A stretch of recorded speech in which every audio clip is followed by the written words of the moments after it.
All right, people, we back. Another episode, Random Acts of Podcast. It's your boy, Ampavelli. And hold up, before you say your intro, don't cuss this time, because we getting demonetized. Oh, damn. Just say, you just cussed this now. So you just messed it up. Well, y'all know who I am. Mr. Curse Words today. You really lose money off of that? Yeah, man. That's wow. This is the first minute. After that, you can let all the MFers, N-words, I'm going to say this. Yeah, enough. you almost let it out. Like, you almost did. I almost just messed up. But I didn't do it. So you can't even bleep it out? I've been bleeping you out the last couple episodes. Got you. Yeah. But anyway, man, it's your boy Ampavelli. I'm going to say it for him. It's my co-host, Mr. Jefferson. We back. Another episode of Random Acts of Podcast. We're going to get straight into it, man. We got a special guest all the way from Chicago. Flew in from Chicago. Yes, sir. Salute. Man, look. I got it right for the first time in a while. Yeah, let's applaud you getting it right. Nah, that was more for you than it was for me. What's good, man? Go ahead and introduce yourself to the people. What up, y'all? I am Je Holston. As they said, hell yeah, I flew from Chicago. Damn, was that a minute? Yeah, you good. You good now? Yes, sir. I was just making sure. Let all the motherfuckers fly. And shit. Goddamn. Let it all out. Yeah, I definitely flew all the way from fucking Chicago. Oh, what is that? What would you call a late night flight? Because I know early is a red eye. What the fuck is a late night flight? No, late night is red eye. Late night is red eye. Yeah, it is red eye. Yeah, oh, okay. Well, shit. Yeah. The early is red eye too. Like you talking about like 2 o'clock, 3 o'clock. That's considered a red eye also. Did that one time and I said never the fuck again. See, man, I don't be tripping. Like, when I fly, it could be day, night, anytime, drop of a dime. You know what I'm saying? I'm ready to fly. Nah, it's weirds at 2 a.m. You ain't lying there now. You ain't never noticed it be weirdos at the airport that early in the morning. I ain't saying you should sneak a weapon or anybody that's listening, but like when you do a flight at 2 a.m, you could do a lot of things that they don't be checking you like that. It'd be like the part-time TSA people. They don't give a damn. They be like, they don't even be having their shirt tucked in. They be like, yeah, go ahead and whatever, man. I saw that last night. Somebody was in the Jacksonville airport abandoning their whole post. Somebody right there. Like, it was security. And it was gone. Hey, shout out the Chicago airport is O'Hare, right? Yeah. All right, my dad lived in Chicago, so I flew out to see him one time. Y'all got so compared to Jacksonville airport, literally every airport is better than Jacksonville Airport. Like it could be like the damn airport off a damn cartoon or something like that. You ain't it's lying better than Jacksonville shitty airports. I pulled up to I stopped in Vegas on a layover or whatever. Not a layover, but just change of flights or whatever. Man, I'm walking through that motherfucker. I'm like, yo, is this 2-3 stories? So like, what's going on here? Y'all shit big as a motherfucker. Man, come to Chicago, see O'Hare. Yeah, O'Hare crazy. I could imagine. It's nuts. It's 5 terminals. Yeah, it's a workout. Walking from one side to the other. Yeah, it's a motherfucker. But just imagine Orlando Airport with no train. Like you got to actually walk. Yeah. Nah, no way. It's so bad trying to get to O'Hare. You have to take public transportation. Like that's the only way you could get to the airport. Right. But it's wild because we had like this homeless outbreak. Like people were like, they dead ass got on the news and said it's a homeless epidemic at the airport. Trying to make it seem like it was on some, the Last Skid of Us Row shit. Type shit. Like the homeless was out there like attacking the workers. And I'm like, it's wintertime. Like what the fuck do you expect? Like they outside, like they cold, like what the fuck? So they like made it this whole thing to which, they were like, they're taking over the bathrooms. They sitting on like, in the airport, they got like these little like grates that are like down there that are designated for heat. They sitting all over the heat, like the smell of homeless is like everywhere. That's like it was crazy. dead ass white folks on there, like freaking out and crying on the goddamn news about like the epidemic of O'Hare. And I'm just like, damn. I'm like, praise God I ain't homeless because I don't want nobody on the news talking about me like that, man. Fuck all that. I don't ever want to be homeless. On social media. Exactly. Shit, you know what I'm saying? If you think about it, like if you homeless, that is a fire spot to be. It's the airport. It's like ain't nobody. I used to post up. You like I'm about to check a flight.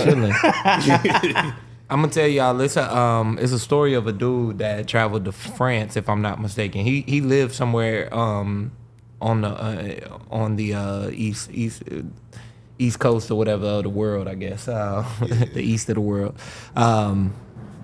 He got stuck because he didn't have his passport. He lost it during his travels. Shit. So he ended up having to live in the airport. He legit, if he left the airport, he'd get arrested, for not having papers or whatever. And then, or he'd be homeless rather. And then if, he had no way to fly back out. So long story short, he ends up getting his citizenship, I want to say like 20 years later.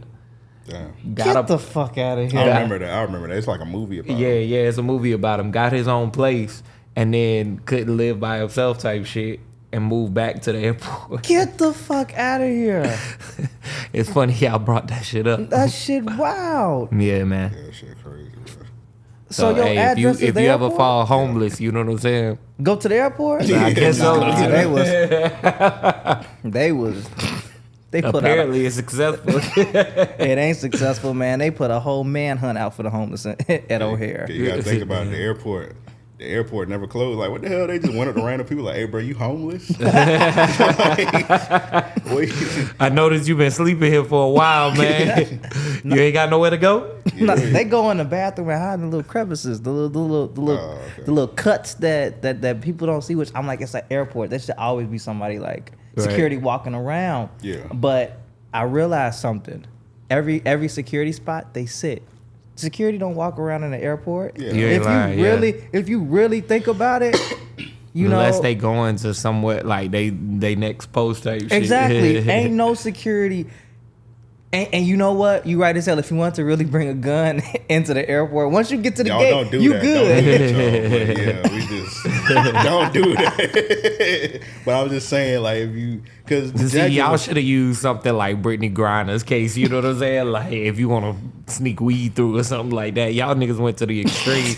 Now you can't back down from it. You right as hell. You right as hell. Though. If you want to do something illegal, you kind of can. Yeah. I mean, all they did was just beef security up to get to your gate. They ain't really do nothing else. Like, and they probably beef security up for like maybe like 2 weeks. After that, they were like, all right, y'all niggas fired. Yeah. We don't need y'all. We got all the only people out. We don't need y'all no more.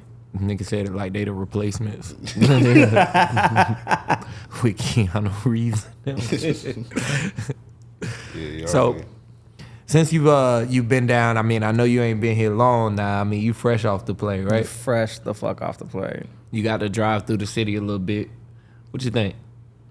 I dead ass said like 3 times, I'm like, I could live here, but I don't know. Like, the South is slow to me. It's really, really slow. It is. I come from a big dumbass city where people are constantly cussing and yelling at each other. Right. And the ambulance is going off nonstop. Gunshots, helicopters. I'm used to all that shit. So now some of that you'll get here, depending on what you want. Just go 5 minutes up the street. Yeah, you want some gunshots. You this close to downtown? The shit. Yeah. Man. They don't allow that in Chicago. Like 10 minutes. They just shut down like our biggest area of club nights and whatnot because they shot that shit up. For what? Niggas. Ignorance. They just do shit. They're like, I'm bored. Let's shoot it up. That's how it is. Yeah. It's crazy just to see like how many people like, cause Chicago got that badass rep of just like being like the most like dangerous city in the universe. But yeah. I mean, if you really like from the place that I've traveled, everybody's like, man, we got that same exact fucking problem going on. Like we all out here. I feel like it's hard to judge that kind of shit, man. And who wanna dub their city the place of death? You know what I mean? Like exactly. But what's crazy is that Chicago niggas is fucking up everybody else's place. Because if you lived in Chicago and you decided to move, the 3 places that niggas from Chicago is going is they going to Texas, they going to Arizona, or miscellaneous. Mm-hmm. But it's so many niggas that move to Texas, they raise the price of living. Price of living in Texas is insane. Yeah. Why is it insane? Because everybody named Mama has literally packed up, moved, went to Texas. Yeah. Especially during the pandemic, like around all the LA people, they moved down to Austin, Houston, all that shit. But my thing is like, why the fuck would y'all do that? Because now y'all finna make another place exactly like y'all place. Yeah. That don't even make no motherfucking sense. And niggas from Chicago dipped not because it was cheaper, but because they like, it ain't fucking safe. Yeah. But we got everything that Texas got. We got open carry. We got, concealing carry. We got, niggas can, brandish a weapon. They can do whatever the fuck they want to do. So, and even in Chicago, you get away with it better. So why the fuck would you go to a state that it's 1,000 times harder for you to shoot a nigga and get away with it? That's my thing. Yeah. So. Yeah, come to Florida and stuff. Yeah, I was gonna say Florida might be where y'all want to be. Man, don't tell them that. But yeah, back to Chicago, because I know a couple people in Chicago. Matter of fact, like 30% of our listeners from Chicago. So, hey, shout out to Chicago. They're going to go up when they hear your accent. Yeah. We just got a big Chicago fan base. Shout out to Barber Chair Network. That might be it right there. Yeah. But yeah, we just got a lot of Chicago fans will support us. But yeah, I know a couple niggas that like as soon as that pandemic hit, they went straight to Texas. Straight up, cause I still can't figure the fuck out why. I guess it's slower. It's like sometimes the slow shit it'll work out. Sometimes the city could be too fast. Cause I used to, as a kid, I used to go to New York all the time. I used to go up there. Like sometimes it's just being about rude ass people. If I'm not fire. If I'm not mistaken though, I think Texas just had like recently had like a big boom. They did a lot of development and shit like that, and it was once like a lot lower cost of living to move to Texas. But if I remember correctly, they had it listed, I want to say like 5-10 years ago as one of the top places to move, that Dallas area, San Antonio and shit. So I understand why niggas might have flooded a while back, but moving there today is, around this time and shit is crazy. The rent is $1,800 for a 1-bedroom. Yeah. And people in Texas are like mad. They mad as fuck because they can't understand what the fuck happened. And I'm like, same thing going around here right now. Same thing, pandemic. And then that fucking asshole. Fucking DeSantis. He just made it worse. Fuck him. Yeah. That nigga. I heard about his recent acts of shit. And the NAACP trying to tell niggas to not come here. Yeah. I mean, he making it hard to be, a Floridian in a lot of ways. But that last shit he pulled, talking about, there's no rent cap. They can raise that shit to whatever the fuck. Oh, that's crazy. Nope.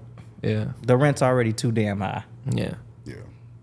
So yeah, your apartment could be $800. Your landlord would be like, we need $3,000. Yep. Oh, fuck out of here. Yeah. For what, a 1-bedroom? Anything. I had that shit happen to me once. Not here in Florida, up in North Carolina. I want to say we was paying like $940. It was like, yo, when you try and renew your lease, it's gonna be $32.99. For what? I said, kiss my black ass. I used to work for the company, and then I left. Like I was their leasing agent. I wanted a higher position and shit. They wouldn't give it to me, so I transferred companies. You know what I'm saying? Long story short, man, they definitely got me the fuck up out of there. Man, get the fuck out of here. 3,300. I was like, yeah, nah. They raised it by like $2. Yeah, bruh. 2 and some change. You know what I'm saying? Nope. I say cool. Nope. That's the day I'm going to jail. You could not raise. Dog, I was ready to go crazy, but I was like, I don't even know the laws in North Carolina to, try and fight some shit. You know what I mean? Yeah, that's another place where a lot of people move in, like Charlotte and whatnot. The Charlotte area is popping. Look, I'm ignorant to all these places. I've only been to I've been mostly north, and I've only been south a couple of times. Like, I've only been to Florida because my sister went to date. She went to Bethune-Cookman, so she was there. And I've only been to Orlando, and now here. And it's the only place I've been to in the south. Well, no, that's a lie. I went to Atlanta, and I hated it. Fucking hated it. Really? I hated Atlanta. What did you hate about Atlanta?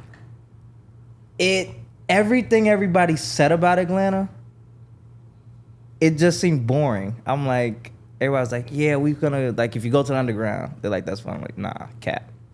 Everybody was like, if you go to the Coca-Cola factory, it's so much fun, cap. I think that the most fun that I had in Atlanta was going to the Waffle House and watching a fight. That was the most fun that I ever Man, had. you gotta go do some nigga shit when you go to Atlanta. Talking about go to the strip club. That's like some nigga shit right there. Go to Waffle House. That is. That's why he had a good time. That's why he had a good time. But yeah, you definitely got to be involved in some crazy shit to have a good time in Atlanta. I don't know no crazy niggas in Atlanta to do some crazy shit with. Now see, that's that. You know, you got to get tapped in. You know what I mean? Just stumble upon somebody one day. You know upon somebody. We were recording and shit. We was in the hood in Atlanta and like, yo, let's run to the gas station real quick. Get up there and it's this kid. I don't know if he was homeless, but he was begging. You know what I'm saying? And I felt bad, so you know, I gave him some dollars and shit. I know I was getting hustled in Atlanta, right? But I'm like, you know, there you go, man. Do whatever you finna do with it. I'm not even gonna think twice about it. You know what I'm saying? You a jit, I respect the hustle. So the nigga was like, yo, what y'all was doing? Rapping. Yo, let me do a song for you. Nigga did a song about his mom. And bro, I almost teared up. I say, oh, this nigga. Them niggas in Atlanta will fuck around and rap about some shit that'll have you questioning your life. It'll have you going back home. I say, bro, did you just lay something on me, pause? You know what I'm saying? I was like, nigga, like, where did this come from? I wasn't expecting that, especially in Atlanta, right? You don't expect that's exactly what I expect in Atlanta. Not that type of song, you know what I mean? Not that like, deep. I thought, yeah. I definitely expect it. Them niggas is notorious for talking about how hard their life is in Atlanta, and it really make you think. Like when I went to Atlanta, I said, damn. I said, I bet it's out of every 10 niggas, at least 8 of these niggas selling drugs. Because the way that's all they rap about. Like all of them, like if they on the south side, they on the north side, they east side, every side. I could name at least 3 songs where they said where niggas is actually selling drugs on every single side of Atlanta. Like it's not a side. Like I honestly went there and I'm like, damn, all y'all is out here like slanging, but they lives are all hard. Like I don't know. I can't say the Migos' life was hard. I don't know. I can't say that. I feel like a lot of them niggas really was middle class, and then they just started selling drugs. And then, well, yeah, I think the Migos, they like say they was like on the outskirts. I think like called Gwinnett or some shit like that. So they not really from Atlanta. Were you out there doing your music and whatnot, or you just went out there? I just went out there. Yeah. It was just like I guess you could say it was a family trip, but then it wasn't at the same time. Like we did like a double trip, so like we did like half in New Orleans. I'm like, oh shit, and I see New Orleans, another place, fun as fuck. Yeah.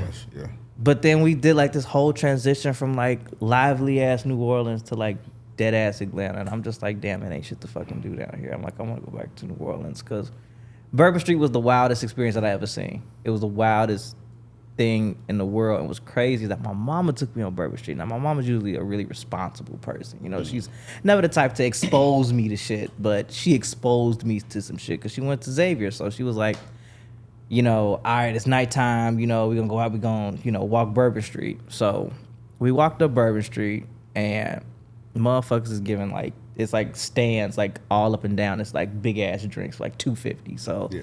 I'm like, all right, that's wild as fuck. And they was really like handing them out.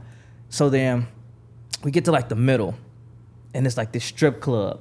It's like 4-5 women standing outside. They like bare body, just like painted. And my mother just turns me and stands me there. She's like, see, take it in. This is New Orleans. This is an experience. And I was like, are you sure you're supposed to be showing me this? I want you to know that this is what it's like down here. And I'm like, you want me to know that it's women standing outside just like this? She don't want to know what the fuck my uncle told me. My uncle told me some wild shit. He told me this wild ass story. He was like, I went to the strip club and I got finessed. And I'm like, what the fuck you mean? He was like, I went in. He was like, you know, strippers, you know, everywhere. He was like, you know, the strippers, they take you to the back. Yeah. And he was like the stripper, she was stripping. She got me, you know, where she wanted me. Then she was like, hey, you want some head? And he was like, yeah. But then his friend was like right there too. So he was like, how much is it gonna be? She said 80. He was like, all right, cool. So next to him, his friend got the other stripper. He beating her shit down, and he was like, well, how much is that shit? He was like, 100. He was like, what the fuck you ain't start with that? He was like, what you think I didn't have $100? Right. So he was like, all right, well, can I get that? She was like, nah, the song finna be over. And I said, damn, they really do that to you? Like, you really only got like 3-4 minutes? Yeah. Nah, cap. That's crazy. Cap. Yeah, I need to know what club that is next time I go to New Orleans. Anyway, but yeah, I had went to New Orleans. It's crazy because it's like no rules almost. It's like Hell damn no, near Amsterdam. it's lawless. So it's like, so when you go to a place with no rules, you kind of like, it like warp your brain. You like, I'm gonna wild out. Because in New Orleans, you go in the bar, get your drink, and just walk down the street with your drink. Yeah. Open cup. Yeah.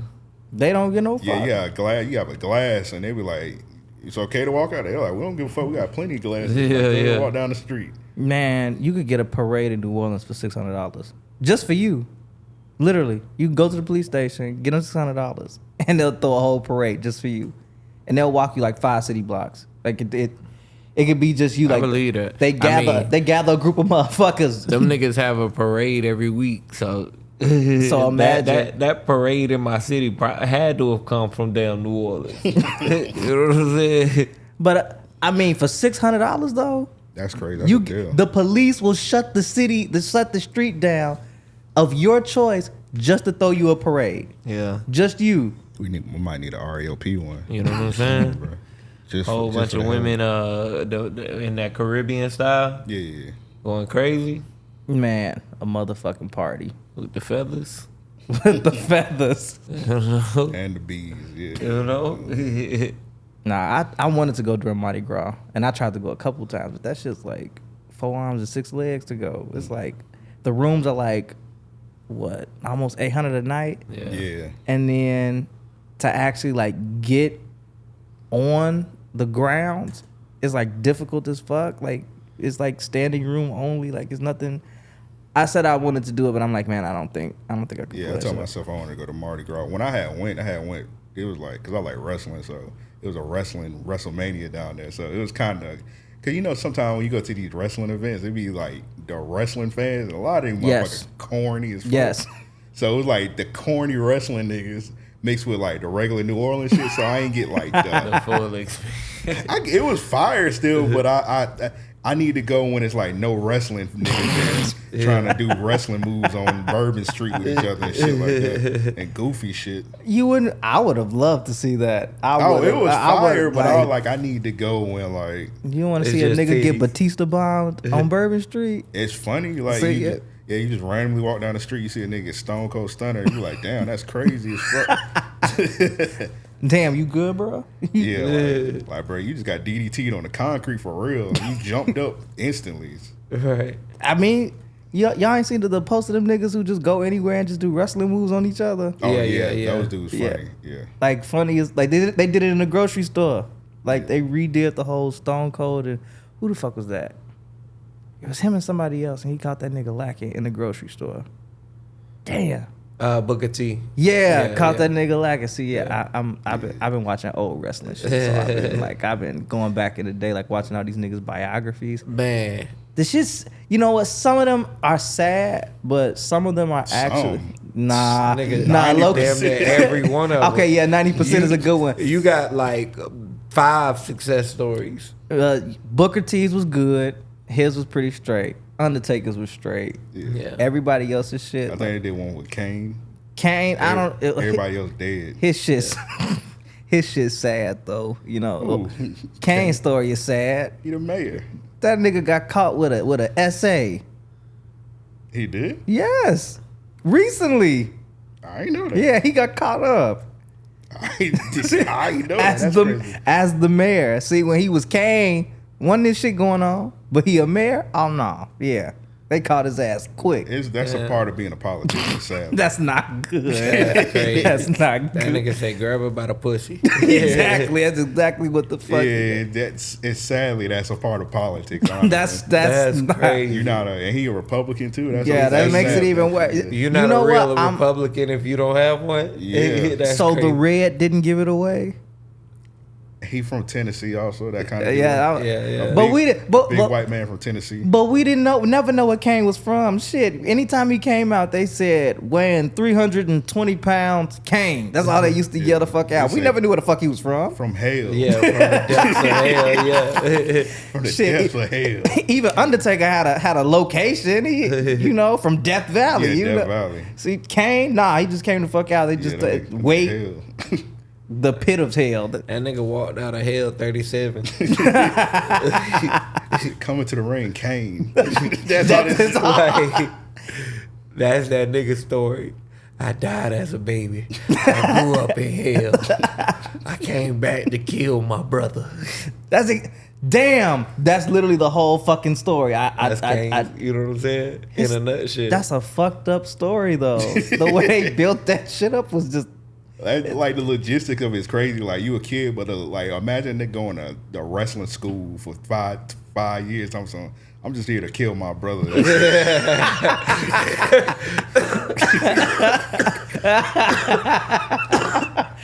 Hey kid, so what's your story? You just here to kill my brother? Y'all gonna teach me to kill moves. Hey yo, that shit wow. Yeah, you want to learn the suplex today? No, I just want to learn how to kill this nigga. What's the one move that can kill somebody in this business? The choke slam. Right here. Yep. That's my finisher. We learned this all week. But you know what used to kill me is that they used to try to make him do the tombstone and it was trash. Like it was devilishly trash. It wasn't good. Yeah, it was horrible because he would like hold him to the side and then drop them into the ground. And I'm like, bro, this shit It was slow. It was just no charisma about it. Undertaker shit was so hard because that nigga hold you there for a second. And then look at the crowd, and they'll hold you there, and then just drop your ass into the ground. Nigga jump in the sky, like, all right, bro. I used to think that nigga Undertaker was legit about to kill niggas in the ring. Like, it's a one video. You just put it. All you gotta do is on YouTube and put Undertaker kills man. And like it's Jeff Hardy when he was like 17. Yeah, and he like tombstone, bro, and bro hair just like bounced off the mat. Oh my god.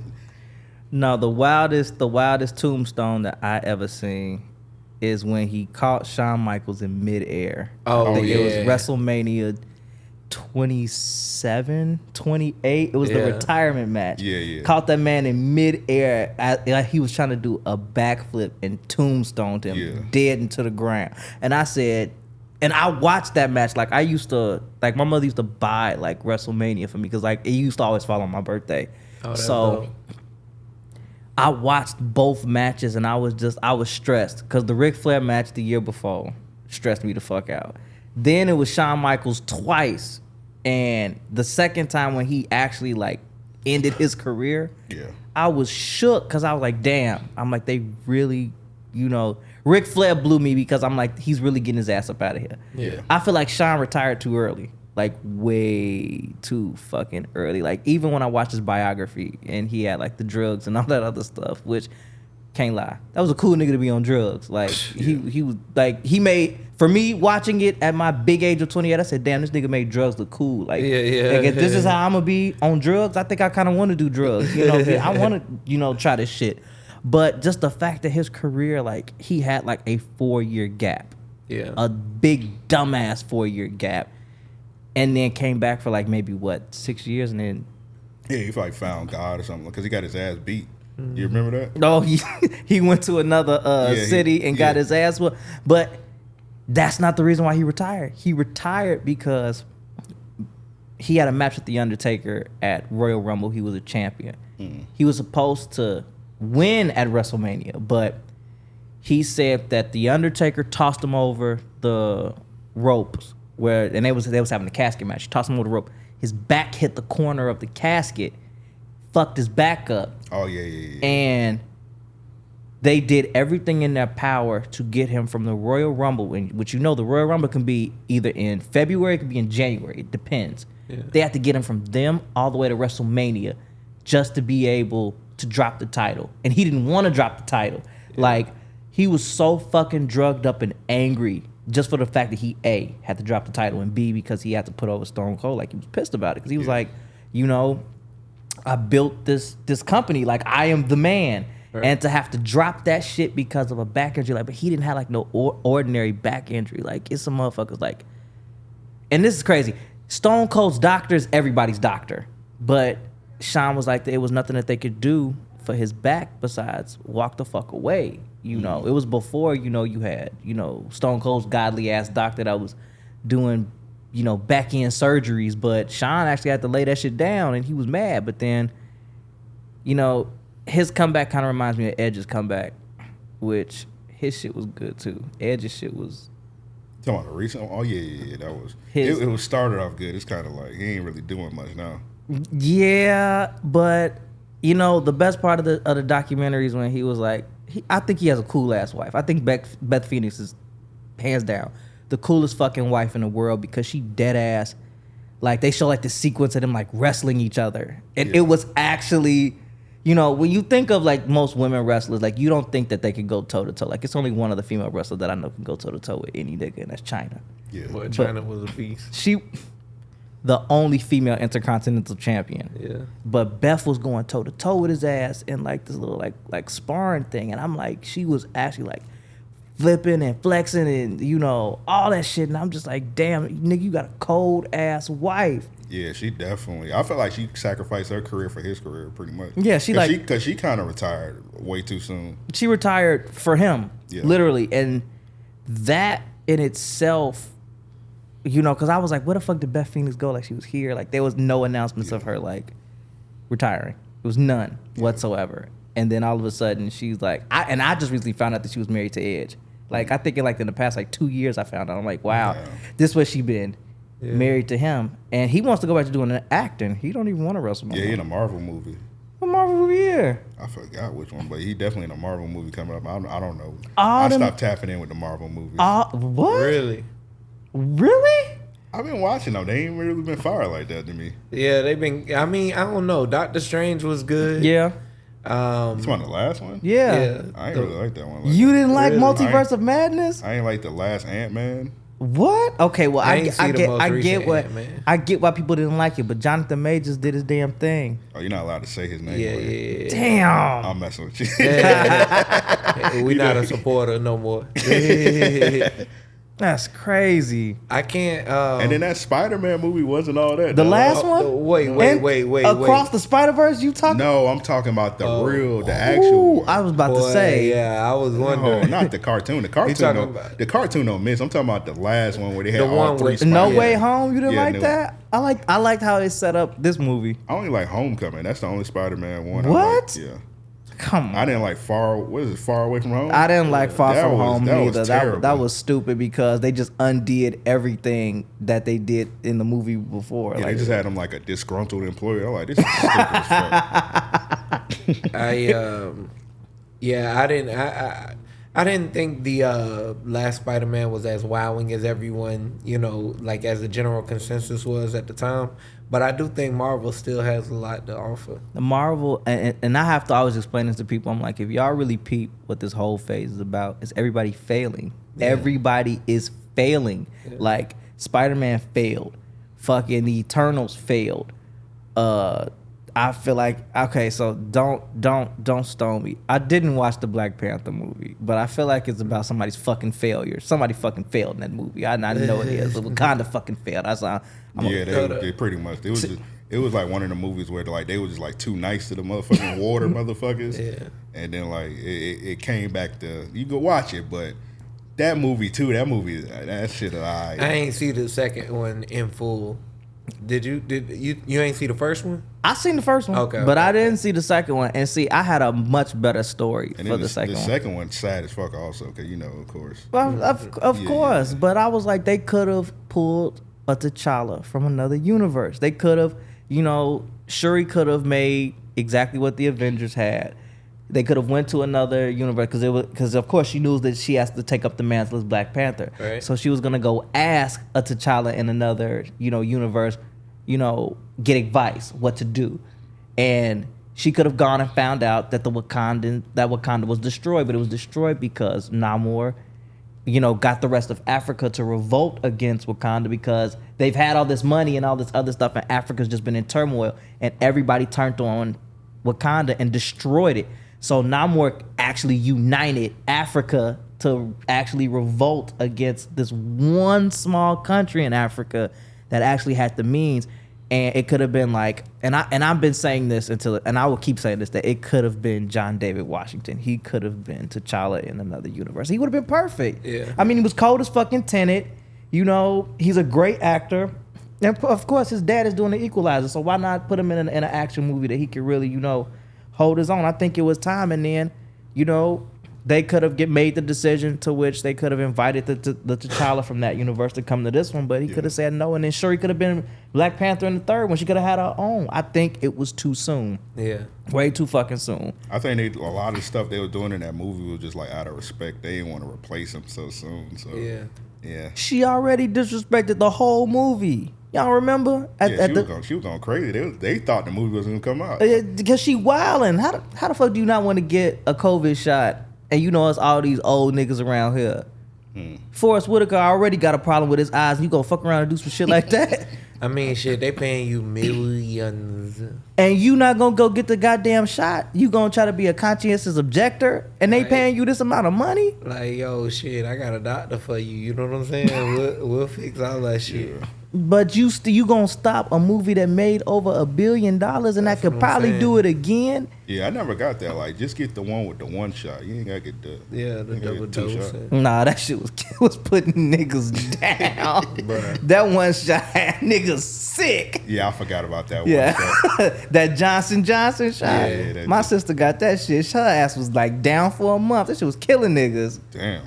Yeah, bro, I seen some YouTube videos and TikToks and shit. Motherfuckers was having like real health problems. Yeah, what Jeremiah never been the same after that Johnson shot. Ain't never been the same. The singer? Yes. That's why remember he was in the hospital? Yeah. Well, I think he had full on COVID. Mm-hmm. After getting that Johnson, he didn't get the booster yet. Damn. Yeah. Out. Now he can't sing no more.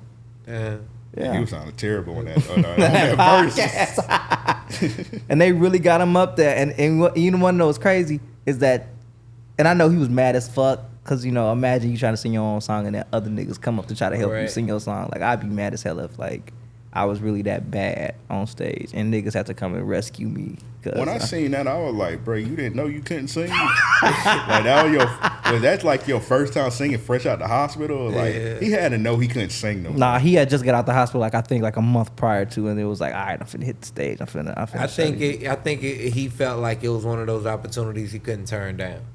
Yeah. But in the same token, he should have been like, yo, respectfully, you know. I ain't in the best shape. You know what I'm saying? Like, y'all sing it with me. Yeah, can y'all give me a hand? You know, baby, you got the body. You know what I'm saying? And let the crowd take over.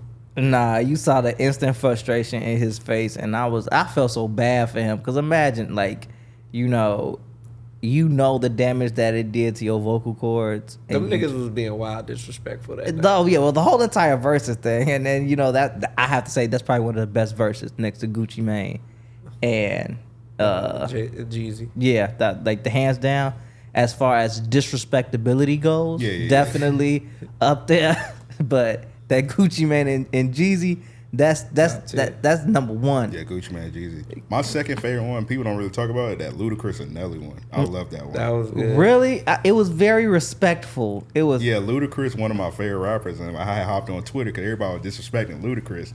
They're like, man, Ludacris gonna get spanked. Nah. No, he not. He gonna. Yeah, I said 15-5. I think Ludacris might have went 18-2 on bro. And I will say this: the only thing that Nelly had back in the day, and I'm like, y'all also got to remember something. Nelly's career didn't have longevity. Like, Nelly did dead ass 3 albums and dipped. Yeah. Like, even that 2-part, that sweatsuit. Yeah, he repackaged that shit and put it back out the next year. That nigga Nelly finesse niggas with that sweatsuit. He did, because they bought the same album twice. Yeah, he was like, I'm gonna give y'all niggas sweat and suit the same day. Then he came out like 2 months later. How about sweatsuit? Exactly. With like 3 more songs on it. And niggas actually bought it. But you know what's crazy is that's that album that had Drop Down and Get Your Eagle On. Yeah. And I really thought about that shit. I said, damn, niggas was really in the club dropping down and getting their eagle on. Yeah. I said, that shit wild. I think that was on Sweat. And I think Suit had like that song with Jaheim. I thought it had that song, that country song. It did. It did. That over and over again. Yeah. But I was like, nah, nigga, this transition too early, bro. Like, we not supporting this. He said it's nothing like. He said, "Bad, I'm gonna put a country song on Suit." Like, niggas don't wear no suit. y'all like E.I.E.I. Let me hit y'all with this country record. I'm still trying to figure out how the fuck that nigga went diamond so quick. Bruh. I'm still trying to figure that shit. Like, to this day, I understand Eminem. Yeah. How the fuck did he do it? Yeah, monster hits though. It's like Eminem was easy to see how he went. And that was that TRL era too. Like all them white people that was on TRL, they were buying shit. Yeah. Everyone, you ain't see the MTV Awards when he had like damn near 500 motherfuckers that looked just like him. Hell yeah, what a performance. Cause you remember back in the day, albums used to come out on Tuesdays. Yeah. So it'd be like a Tuesday. They'd be like, oh, we got NSYNC on the show today. And like NSYNC could come through and they be like, NSYNC album just came out, no strings attached. It sold 2 million records. Like, damn, the first day? Yeah, man. I miss them days. I miss them fucking days. I hate streaming. Streaming gets on my fucking nerves. You know how hard it is to make money streaming? Yeah, I'm about to ask you, like, how is that as an artist streaming? Shit. Like, what's the breakdowns of that shit?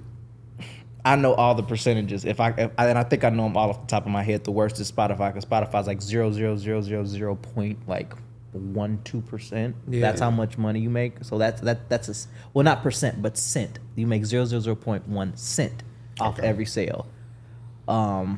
Next is Apple Music. Theirs is like maybe 4. There's that 0.4 cents. The only person that pays the most, that actually pays you a cent, is Tidal.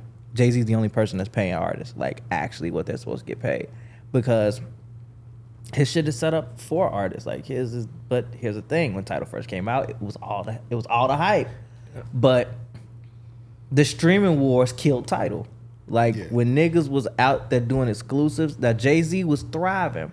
Yep. But if it wasn't for the fact that Universal stepped in and Universal put that shit to bed, because, and this is crazy, it ended because of Frank Ocean.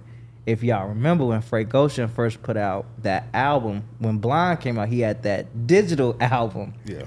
And all he had was a 2-album obligation. That was it. Mm-hmm. And he told his label, all right, my second album is a visual album. Here y'all go. Yeah. Then 2 days later, released Blonde underneath them. And that was the album, like the pure album to get out of his fucking deal. After that, Universal said, nah, we not doing no more. And if you really look at Universal's roster as far as how many labels they got, I think they got maybe 10 labels underneath them. So imagine the biggest company with the most labels said no more streaming wars. So after that, it stopped streaming wars altogether. So Tidal couldn't thrive no more. Remember, Jay-Z released 444 exclusively. Beyonce released Lemonade exclusively. And I think Meek Mill's released his album, I think, exclusively first before every other platform got it. But then after that, Tidal, people sleep on it heavily. You know, more people are doing Apple Music and Spotify. Chance the Rapper changed it a lot too when he did drop that. What was it, Coloring Book? Coloring Book was trash.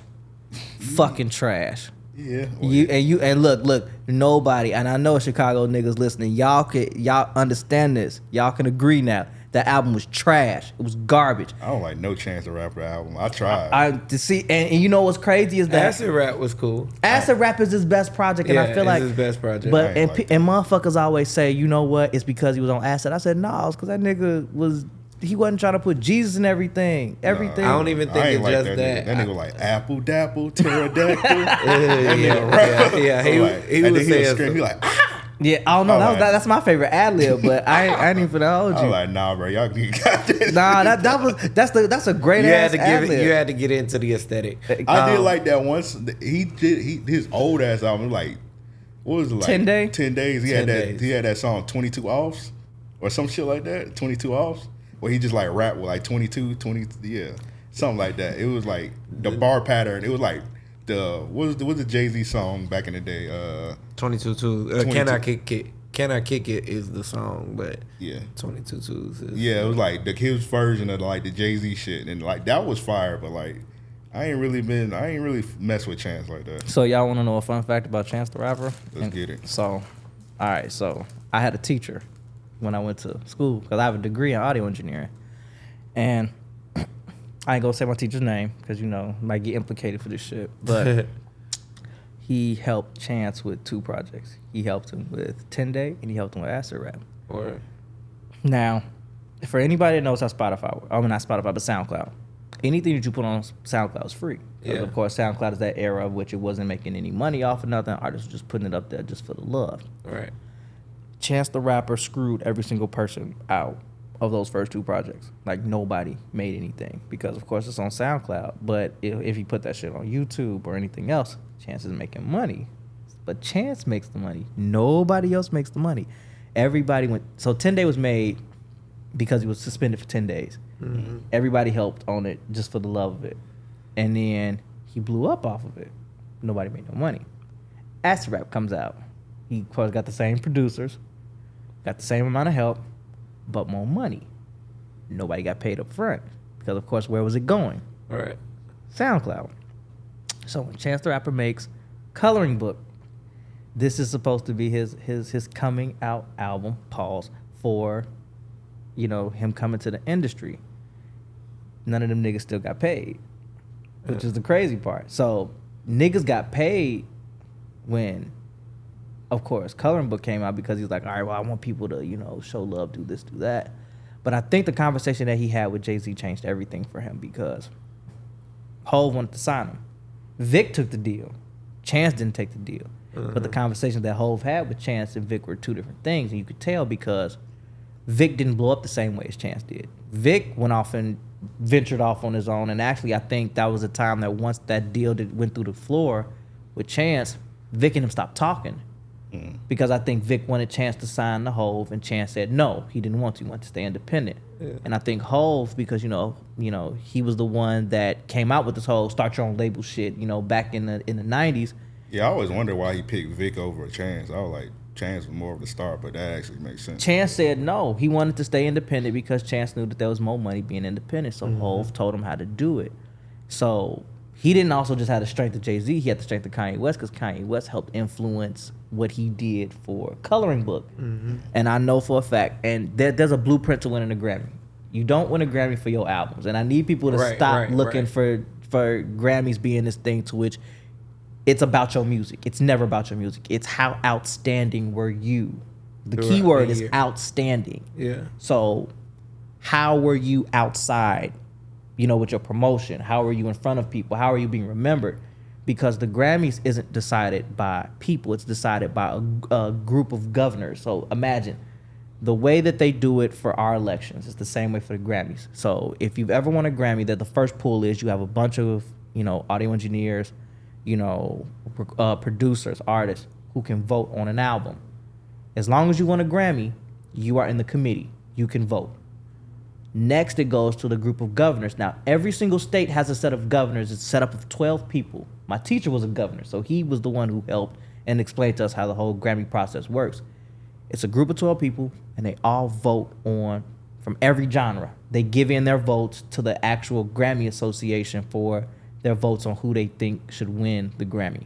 Count those votes up, that's what gets the Grammys. It's not the mass vote, because the mass vote only decides who makes it to the governors. The governors make the final decision. That's the electoral college, is the governors. So once the governors vote, that's your winner. But think about it like this. If there's a room of people that all have a different, you know, favorite genre, you might not get voted upon because they don't know who you are. Yeah. Right. So if Chance the Rapper stood out throughout the whole entire year and he's the only name that anybody recognizes in the hip-hop category because, oh, he gave money to the city. Oh, you know, he started this initiative to, you know, get independent artists on the radio. Oh, he saved SoundCloud from going down. You know, if somebody knows all this stuff about you, they're not basing this off your music, bro. They basing this off of, I seen his name before, so I'm going to put him and make him the winner. That's how a lot of people get screwed. It's not because of, you know, don't know your music ain't good. You didn't make a great album, but it's because motherfuckers just, they know your name. They recognize your name. And I think Hov told him, make sure that you get out here and you become recognizable, because if you're not, you ain't gonna win nothing. He won 3 Grammys off a trash ass album. Yeah, exactly. A garbage album won. And they changed the rules for him too, because like it was before mixtapes couldn't get nominated. Yep. Right. And then as soon as he dropped Coloring Book, they're like, oh yeah, mixtapes get nominated. And I think they done changed it back. I don't think a mixtape been nominated since. Nope. They legit just changed that rule for him. Because he made such it was a huge initiative about allowing SoundCloud artists and SoundCloud streams to count towards, you know, the overall acceptance for a Grammy of what could get you to win. Right. Another person who got the rule change was Rihanna. Rihanna got a whole genre added because of the fact that they believe that the R&B category, you know, was shunning the traditional R&B artists. So your Maxwell's, your Kim's, your Erykah Badu's, you know, they said that they needed to create another genre for urban contemporary, which is just, you know, that urban word, that is nigga music. It's trap music. It's trap R&B. So Rihanna was the very first urban contemporary winner, and it was based upon her because they were like, well, we don't know who else to give this to. Like, they don't want to throw them in the pop category because it's not really pop, even though that's their genre. Like, that's something else that pisses me off. If I identify, and I'm gonna use this in gender, it's just like gender. If I identify with this genre, put me in this genre. Don't put me in, like, Tyler the Creator's had that conversation too. He was like, my album is not, you know, when he did Igor, he was like, and Flower Boy, these albums aren't rap albums. They're pop albums. They have different genres. I'm singing on them. How could it be anything else besides that? Drake said the same thing. He was like, Hotline Bling is a pop song. Why the fuck is it, why am I out of the running to be Song of the Year? Right. And motherfuckers, that's it. Niggas just want to be able to win Song of the Year, but niggas can't win Song of the Year. Come on. Niggas can't win Album of the Year, and niggas can't win, what was it? It's album, song, it's one more. Record of the year. But niggas can't win it. Yeah, and that's what Chris Brown was having an issue with this year, because I think he lost I think it was like best R&B album. I think he lost it to like Robert Glasper or something like that. And he was like, who the fuck is Robert Glasper? And I was like, to be honest, the kind of R&B music Chris Brown make and the kind of R&B music that Robert Glasper make is two different days. They shouldn't even be nominated in the same category. Chris was supposed to be in unless they gotten rid of, like, I haven't kept up. They still got it. They still have urban contemporary. Yeah, they just don't do a good job with the categories. Yeah, they it's a terrible job because I think Chris belongs in there. But I'm gonna keep it a buck. Chris Brown is never gonna win a Grammy. It's never gonna happen. Yeah, because of that shit with Rihanna. Yeah. Well, not even that. You know, if we really look at Chris's rise and decline, the point that he should have won was Fame. When he did Fame, he should have won a Grammy. Yeah. But it declined after that because, you know, some artists do need help. Chris Brown has never written a goddamn song in his life. He's never. He gets his songs from other people, more so women. Women write all of Chris Brown songs. Women handle Chris Brown's choreography. Literally, Chris Brown is surrounded by people who are really up and coming and are risers. He has put on more female acts more than anything because he invests in them so well. But the problem is that when he was back working with A&Rs and the label was really involved, the albums were better. But now since he's off on his own, doing his own thing, you know, you could tell when somebody's decision-making skills ain't great. That's like literally 90% of music is decision-making. Like if you can't make good decisions, then how are you going to think that you're making a good album? The worst decision I think Chris Brown ever made, he made that 52-track album. Yeah. What about he did it 2 times, actually. Yeah, he did it twice. Multiple times. 3 times. And he thought that shit was a good idea. And I think what he wanted to prove is that he has an incredible work ethic, but dog, if the tracks are trash, like what the fuck is the point of you giving me 52 trial songs for? And all these hoes 3 to 4 minutes long. I don't have 2 hours to listen to your album, nigga. It was some niggas even talking about I'm still listening to this album 2 years later. Like I'm still listening to it. Yeah, I still got tracks to finish. I'll never listen to it. I'll never listen to it. I never listen to it. I just listen to the singles. Then he hop on IG Thompson. This the cheat code how to make my album #1. He was like, stream it. Turn the volume all the way down. Some whack ass shit. Yeah, nah, that shit wild because, and you know, Lil Wayne talked about that shit too. He was like, because it's more so, the more tracks that you shove on that album, the more tracks you can get on the Billboard.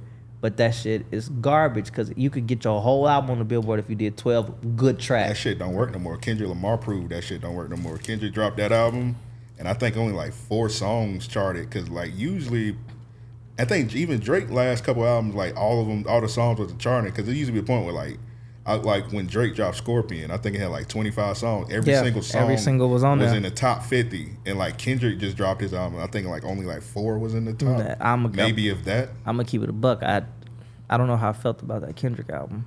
I don't know. I ain't really like it like that. Well, I'm a big music analyst, and I love Kendrick. Kendrick is probably like my top 3. Like him, Drake, and J. Cole, I'm like my top 3 rappers right now. Yeah. Kendrick's album is different. You know, Section 80 was an introduction to K-Dot. Then Good Kid, Mad City was his introduction to my life.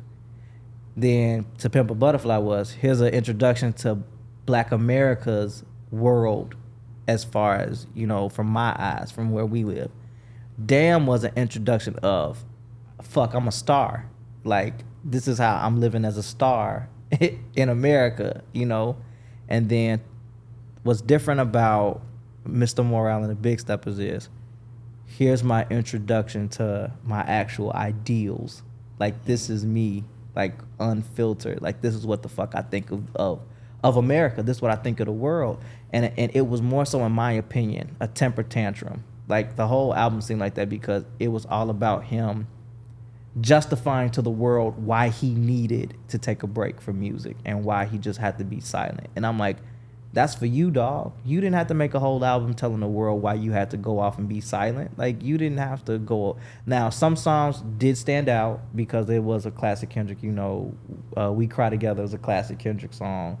Auntie's Diaries, of course, is a classic Kendrick album. Just talking about, you know, certain things that go on in, you know, black culture and black society.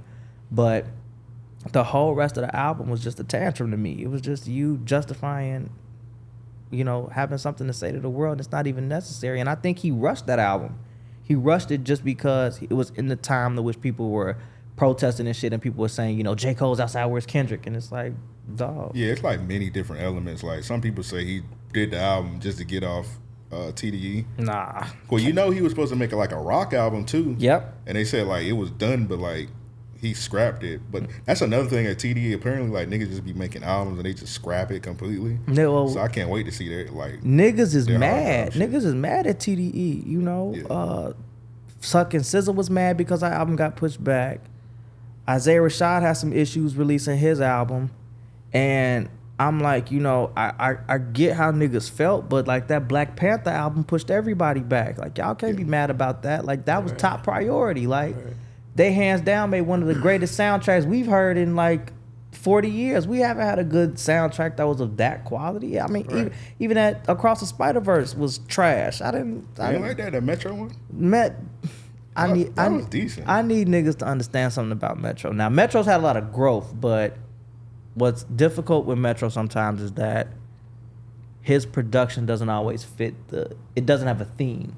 Like, it didn't fit the theme properly. I do feel like he did watch the movie to make the songs, but I don't think that it fit with the theme as well as they thought that it was going to. I'm gonna have to listen and watch the movie. And I think he only got it because he came out with that Superheroes and Villains album, and they were like, okay, yeah, he fits perfectly. The soundtrack better than that album. That album was terrible. I have to say, the soundtrack sounded way. It's not like he saved good shit for the soundtrack. It felt like that.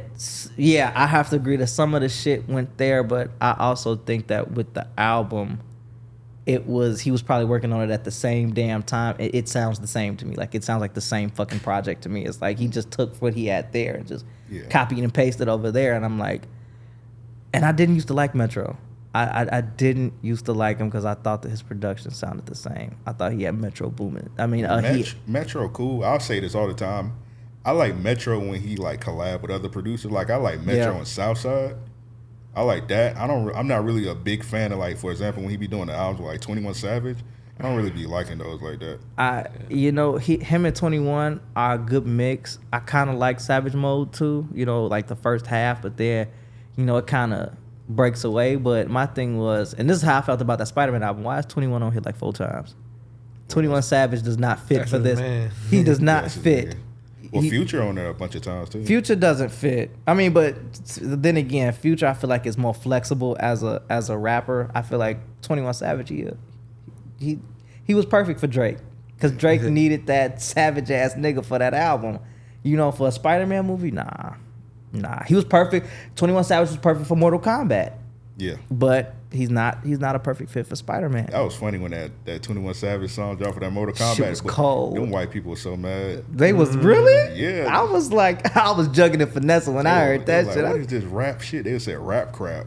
Get the fuck out of here. I loved it, man. So y'all was okay with Wiz Khalifa for X, but y'all was cool. Y'all this is where y'all draw the lines at 21 Savage for 11. Yeah, that was like the perfect nigga Mortal Kombat. All he did, the commercial just had Scorpion just going crazy to a 21 Savage song. Man, I like, this is the perfect branding right here. Like, it was a cold ass idea. And see, I was actually geeked when they released the trailer for 1 because I'm like, all right, who the fuck who's the next rapper that's gonna be on here? And then they were mad the last time. So you gotta think they Mortal Kombat core audience is white people at the end of the day. Yeah. Sadly, even though that's my favorite game, it's my motherfucking favorite game too. Hey, shout out to Ed Boon. You know we got NetherRealms in Chicago. But yeah, I fucking it's. You know what? And I'm gonna ask y'all a question. And I really want y'all to, because I read this shit and I want to know if this is true. Are niggas better at Mortal Kombat or Tekken? Mortal Kombat. Yeah. Nah. Well, they said online they was like, niggas are more better at Tekken more than anything. More black people play Tekken. Well, they say, I think so. No. They say first time gamers be cold at Tekken. Because you just smash buttons. Well, you one of those. I didn't know how to play Tekken for years. I never knew how to play Tekken. I feel like Tekken is one of those, like, depending on who you get, once you learn a certain move from them, you know how to like really whoop your opponent. Yeah. You know what I'm saying? Like Eddie Gordo. Yeah. Because Tekken the one where you could like hit somebody and they be in the sky, you could keep on hitting them. Yeah. Like you could spam the button. Like Mortal Kombat, you gotta actually like know moves and combos. If you don't learn no combos, you getting your ass tore up. Well, especially the finishers and shit. They changed the fighting system between X and 11, and that pissed me off because, you know, in 11 you could do, they had the punch combo. Yeah. But then Ed Boon was like, nah, we taking that shit out. So you actually had to learn the actual Mortal Kombat combos because the fight system changed. And I was pissed. I'm like, I played 11 once, put it down. Then the DLC came out, played that, yeah, I just did, put it down. I did those for the story mode. Yeah, I only play Mortal Kombat for the story mode. Nah, 10, I was actually going online with 10.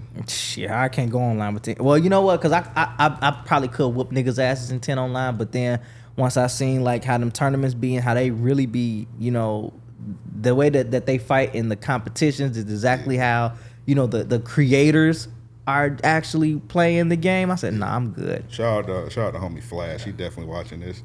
we used to play 10 all the time, like hours, like going crazy. 10 was great. 10 was fire. 10 was a phenomenal Mortal Kombat, and it hurt me in 11 when they got rid of like all the new characters. Like the only people that they kept was Cassie and Jackie. I like the story though. The story was phenomenal too. Except that Jack shit where they had the nigga Jack's like down bad, like he like like what it was like the nigga like needed money or some shit. Nah, like he ain't need money. The nigga got hypnotized. Remember by Quan Chi, and he was like, man, I ain't doing this shit no more. I'm gonna just stay home. Yeah. He was down bad in 11. 11 was the one he was down bad. He was at home. He was like a drunk. And I said, why the fuck y'all do this to him? He's still depressed over that shit? I said, how the fuck did y'all have him? And he had probably, and I think in the whole entire X game, he had the greatest comeback out of everybody. Like Jax's comeback was so great because they literally took that nigga out of commission for the game. Like he was the only one who like had everything to lose and was the most fucked up. And they gave him a great comeback just to sit his ass back down the same exact way. And how he's worrying about Jackie because now she out here in the field. She wants to be an operative, but wasn't this already discussed prior to in the last game? It did make sense. A lot of people don't like the story till 11. That's why they rebooting and then starting over because I thought the story was okay. I thought the story was cool too, but I'm interested to see more now because Johnny Cage. There's a scene because they released the gameplay yesterday or day before yesterday. I missed it. I think I saw like Jean-Claude Van Damme is playing Johnny Cage or some shit. Yeah, I don't like it. I would have liked it to be. And honestly, leaving for live action, because they did Ronda Rousey as. Yeah, I was about to say Sonya was Ronda Rousey, and they just did that one time, and they switched their back. I really wanted them to make to make Johnny Cage the Miz. The Miz would have been a great voice for Johnny Cage. They talking about that for the movie. I would love it. Yeah, I would fucking love it. Do that for the movie. You ain't gotta do it for the game. Well, he looks like the movie character because at the end you see them show like Johnny Cage's face, and he looks like how he does in the movie, and they based Kenshi's character off the animated movie that Kenshi had, and I'm just like, okay, well, you know, I get it, but don't base these characters off the game. Yeah. Don't fucking do that, because I think Scorpion kind of looks like the guy who's. Yeah. Then the game the new one they talking about, because my favorite one is Scorpion. So now Scorpion and Sub-Zero brothers and shit like that. It's just stupid already. I'm just gonna play it. I don't like all these changes. It's supposed to be like, and Raiden's supposed to be like not the Thunder God no more. But he still has. Okay, watch the gameplay trailer, because he still has his thunder powers. Yeah, he still got it, and that was confusing to me because they said that Liu Kang is the Thunder and Flame God, but how does Raiden? Well, yeah, at the end, so we just got back like none of the other shit happened. So like 11 at the end, Liu Kang became the Thunder God. Yeah. So like, how the fuck does Raiden still have his powers? That's what I don't understand. So Raiden is human. Yeah. He's like full-fledged human, and I think what they're going to end up doing is Raiden's going to end up being the champion. Again, he's going to end up thinking that it's going to be Kung Lao. Kung Lao's going to get his ass murked again. And then it's going to end up being Raiden. And then all it's going to do, because the story really centers around Liu Kang and Raiden. It's always centered around them two. Like, I feel like full-fledged is going to be, Raiden is going to end up being the one who's supposed to be champion. And Liu Kang's going to have to spend the whole entire series now protecting him, but he's going to suck at it. It's going to be about how the realization of Raiden's job was really harder than Liu Kang thought it was. And it's the classic God and human story about how the human living as a human, you think that it's easy being a god because you're making decisions, but you realize that even being a god has its fucking struggles. So it's Liu Kang is gonna end up being evil, because even in that trailer that they gave out, like his eyes like glowed and he like went evil and rogue. So yeah, he's gonna go. Yeah, I'm for it, because like I always felt like Liu Kang, even though I don't really fuck with Liu Kang like that, I always felt like they always like gave him like the raw end of the deal. Because you remember Mortal Kombat 4, like everybody cutscene Liu Kang was getting killed. Yep. Like they always do him dirty. So it's like that's why I like the 11, because even though I'm not a fan of Liu Kang, he had like at the end he won. He became he finally got what he wanted. I think like 9 and 10 he was dead. He was like a dead slave or some shit. He was a revenant. He was a revenant form, and you know what? They did him the dirtiest in Armageddon. Because if you played Armageddon, he was dead. Yeah. He had them chains on him and he was dead. And when you play 9, it retells the story of how he died, but just in a different way. Yeah. So I mean, they say in any ending, Liu Kang dies. It doesn't matter. He dies, and I think he's gonna die as a god. Like it's gonna happen. Now Shao Kahn is gonna show up, yes, later, and Shao Kahn's gonna be a god. I feel like Shao Kahn is definitely going to be a god, because now he's no longer the leader of Earth of Outworld. So it's definitely Katana, but he's gonna come back. He's probably gonna kill Katana, even though I think she's immortal too. I think that's gonna come out. And they said that it was somebody else's origin story who's supposed to get told, but they're bringing back a lot of characters that's kind of like Stryker's back. Man, fuck Striker. Yeah, exactly. they put the cop in there. MAGA. Damn, Striker. Get his MAGA ass out of here. But motherfuckers still trying to figure out how the fuck Shang Tsung was alive. How the fuck is he like? Yeah, man. It's just this one. They just said, fuck it, we're gonna do what we want on this one. I think he's kind of like Thanos. He's like inevitable. Like you can't get rid of him. Like in any regard. And I feel like that is kind of shitty, because they should have tied in. Well, no, the timeline got redid regardless, because they made this DLC that finalized the story. But what's the true ending? Who the fuck won? And apparently it's the Liu Kang ending, because they just said, fuck it, we're gonna start over, man. I respect it sometimes. Sometimes we just need a reboot. I don't like when like certain things they do the reboot and then they like renege on the reboot. They're like, we're gonna reboot it one more time, like Futurama or Halloween. Oh god, the Halloween movies, they done rebooted that bit like 30 different times. Now the last 33, they were like, all right, we're gonna reboot it where like Laurie's not his sister at all, and like we're gonna start it all over. She actually is his sister. They still are brother and sister, but the third one was trash to me, and the reason why I hated that final when Halloween ends is because the second one was so great because it picked up immediately after. The last one, Halloween Ends, should have picked up right after that point, to which he was just going around killing all of the people. and it should have been Lori's granddaughter finding out that her mother's dead, and they should have finished him off that night.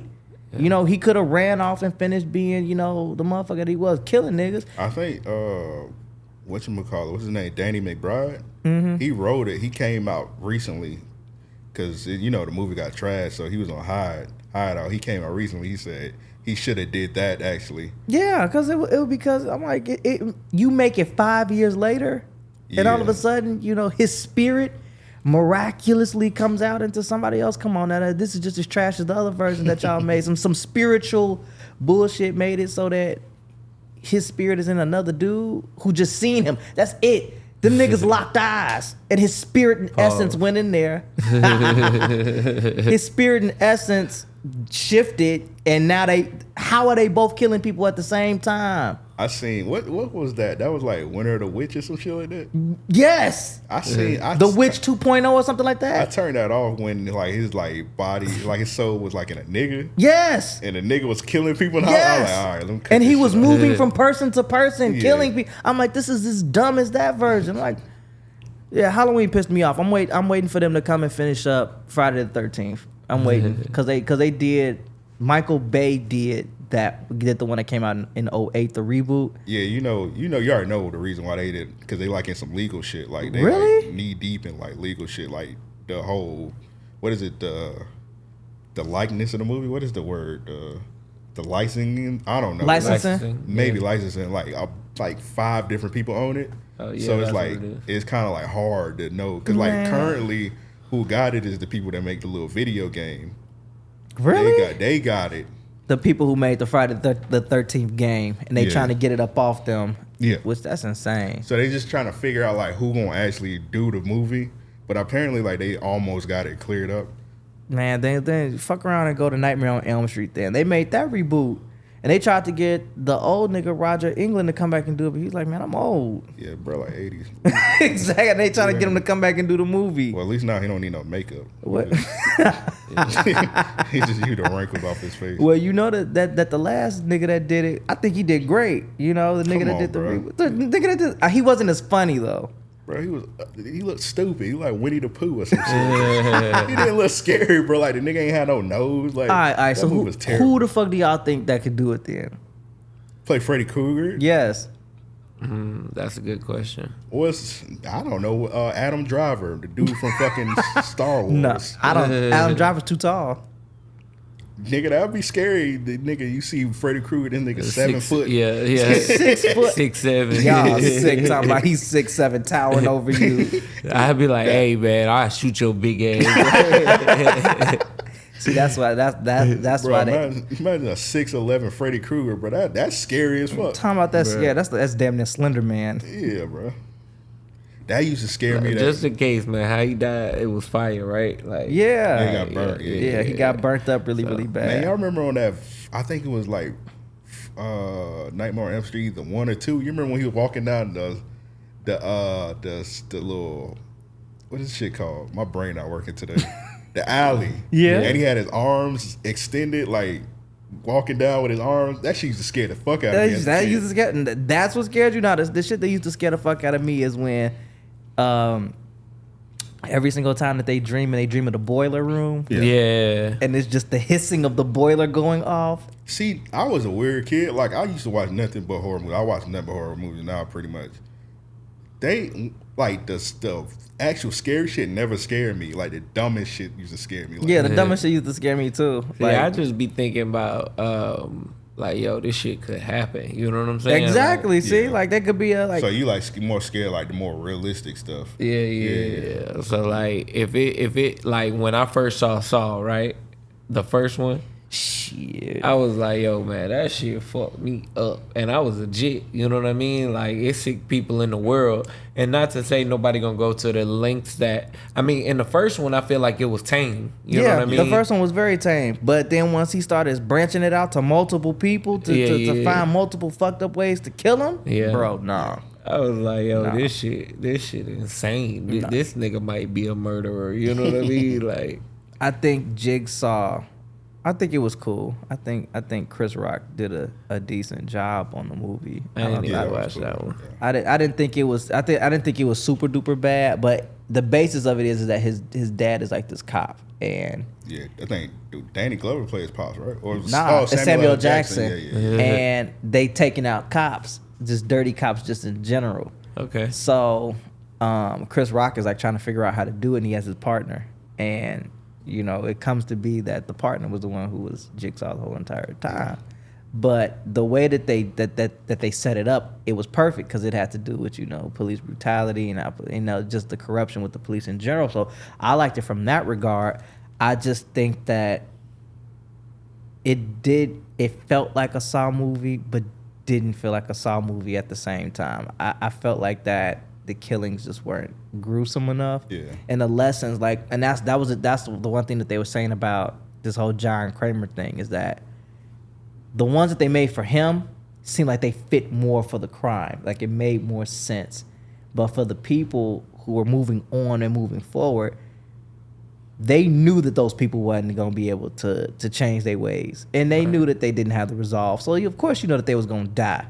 And at least with John Kramer's, at least some people survived. There was a chance, and that's what John Kramer has said about if you remember I think it was the third or the fourth one, is when he told the girl, he was like, "You're setting these up, and you know that they're not gonna get out. Like you're not even giving them a fair chance."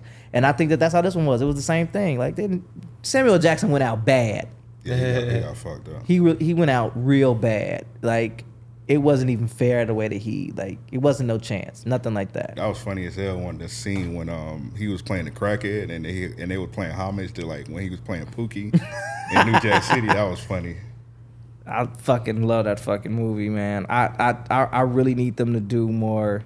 Well, I don't look forward to a lot of reboots because they're rebooting Futurama, which I was stupid. Well, with this writer strike, you we ain't getting nothing. Get some reboots for your ass. We getting some reruns for that ass. Man, they doing everything. I feel like when they come out of this shit, if they get paid properly, man, we gonna get some fucking fire shows. Yeah, we gonna get some fire shows and some fire movies. Now I watch a lot of Netflix stuff now, unfortunately, and you know what? It was a time that I said Netflix sucks, but now Netflix on an anime tip has just been. They've been pretty decent. Man, look. Baki come back. Yeah. That's the only thing I'm looking forward to. When that coming back? It come back in July. And it's 2 parts to that shit. Say less. 2 fucking parts. It's the part 1 comes out the middle of July, then the end of August is part 2, and I think he finally gonna beat his dad's ass finally. But I'm mad because I want to see Muhammad Ali Jr. come back. I want to see that because fuck his bitch. We went through this phase in the pandemic to which we hated a lot of female characters in a lot of shows. Like the one that I think that everybody can agree that they hate this female character is Invincible. We all hated Amber. We all fucking hated Amber, and I fucking hated Baki's girlfriend because you knew that this nigga was a fighter. And how the fuck you mad that he a fighter? How many times did he say your ass in the first series? Yeah. I don't admit, bro. I don't watch anime, so really? Yeah. You need to watch Baki. Let's not do about part 22. Yeah. I tried. I just can't get into it. Man. What? Because too many animes aren't straightforward. If you watch traditional animes, you won't like it because you're like, man, this story is really dragging ass. But if you watch an anime that just gets to the point, like Record on Ragnarok is another good one, and that one's cold. You might actually like that. You'll definitely like it. And the only reason why I say you'll start off with that is because the way that it's set up is it's a tournament between gods and the regular, humans, and it's motherfuckers fighting that you would never think that would get up and fight together. Like the best fight so far was Jack the Ripper versus Hercules. That fight was cold as fuck because you would never think that you would see Jack the Ripper fighting any fucking thing. Nah, I think Cupid and I forget the guy's name, but Cupid and the old dude, they fight was crazy. I think you way ahead. You actually reading the manga. Nah, it's in the show. Who? It's in the show. He was the boy and he died throwing punches. Oh, you talking about Adam? Adam and fucking Zeus fought. Yeah, Adam and Zeus. Which that was a cold ass fight. That one probably, to me, was top. I almost cried at that fight. I ain't even finna hold you. That's crazy. Because Zeus was on his ass. Like, Zeus literally, like, that ending was just about how I feel like Adam still won that fight. 100%. Because he brought Zeus to his knees. Zeus lost on his knees. The only reason why Adam lost because Adam died. He died mid-punch. Like, that nigga died connecting, bro. Yeah. Like, his power was cold. That shit was so fire.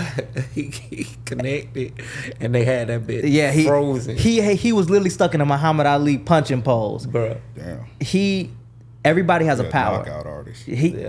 Everybody in that show had a power. His power was the coldest because his was called the image of God because he was made in the image of God. So they made it so any move that a god did, Adam could replicate and do it at the maximum strength of theirs times 10. So Zeus, anytime that Zeus tried to throw a hit, Adam could throw that bitch back, but it was like more powerful than Zeus's because it's the image of God plus his own strength from the people.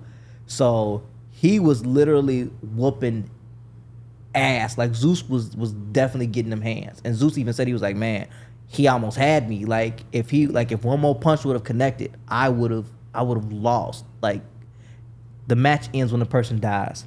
It's literally to the death. And the humans lost. You know, I think that Thor looked stupid, but Thor beat Lubu. And then Adam lost to Zeus. The third fight was two motherfuckers. It was Poseidon versus another nigga. I didn't know who the fuck that was. And then the fourth one was Jack the Ripper versus Hercules. Jack the Ripper was running Hercules' pockets. His shit was crazy. That nigga was sick. Like Jack the Ripper from England? Yes. Yeah.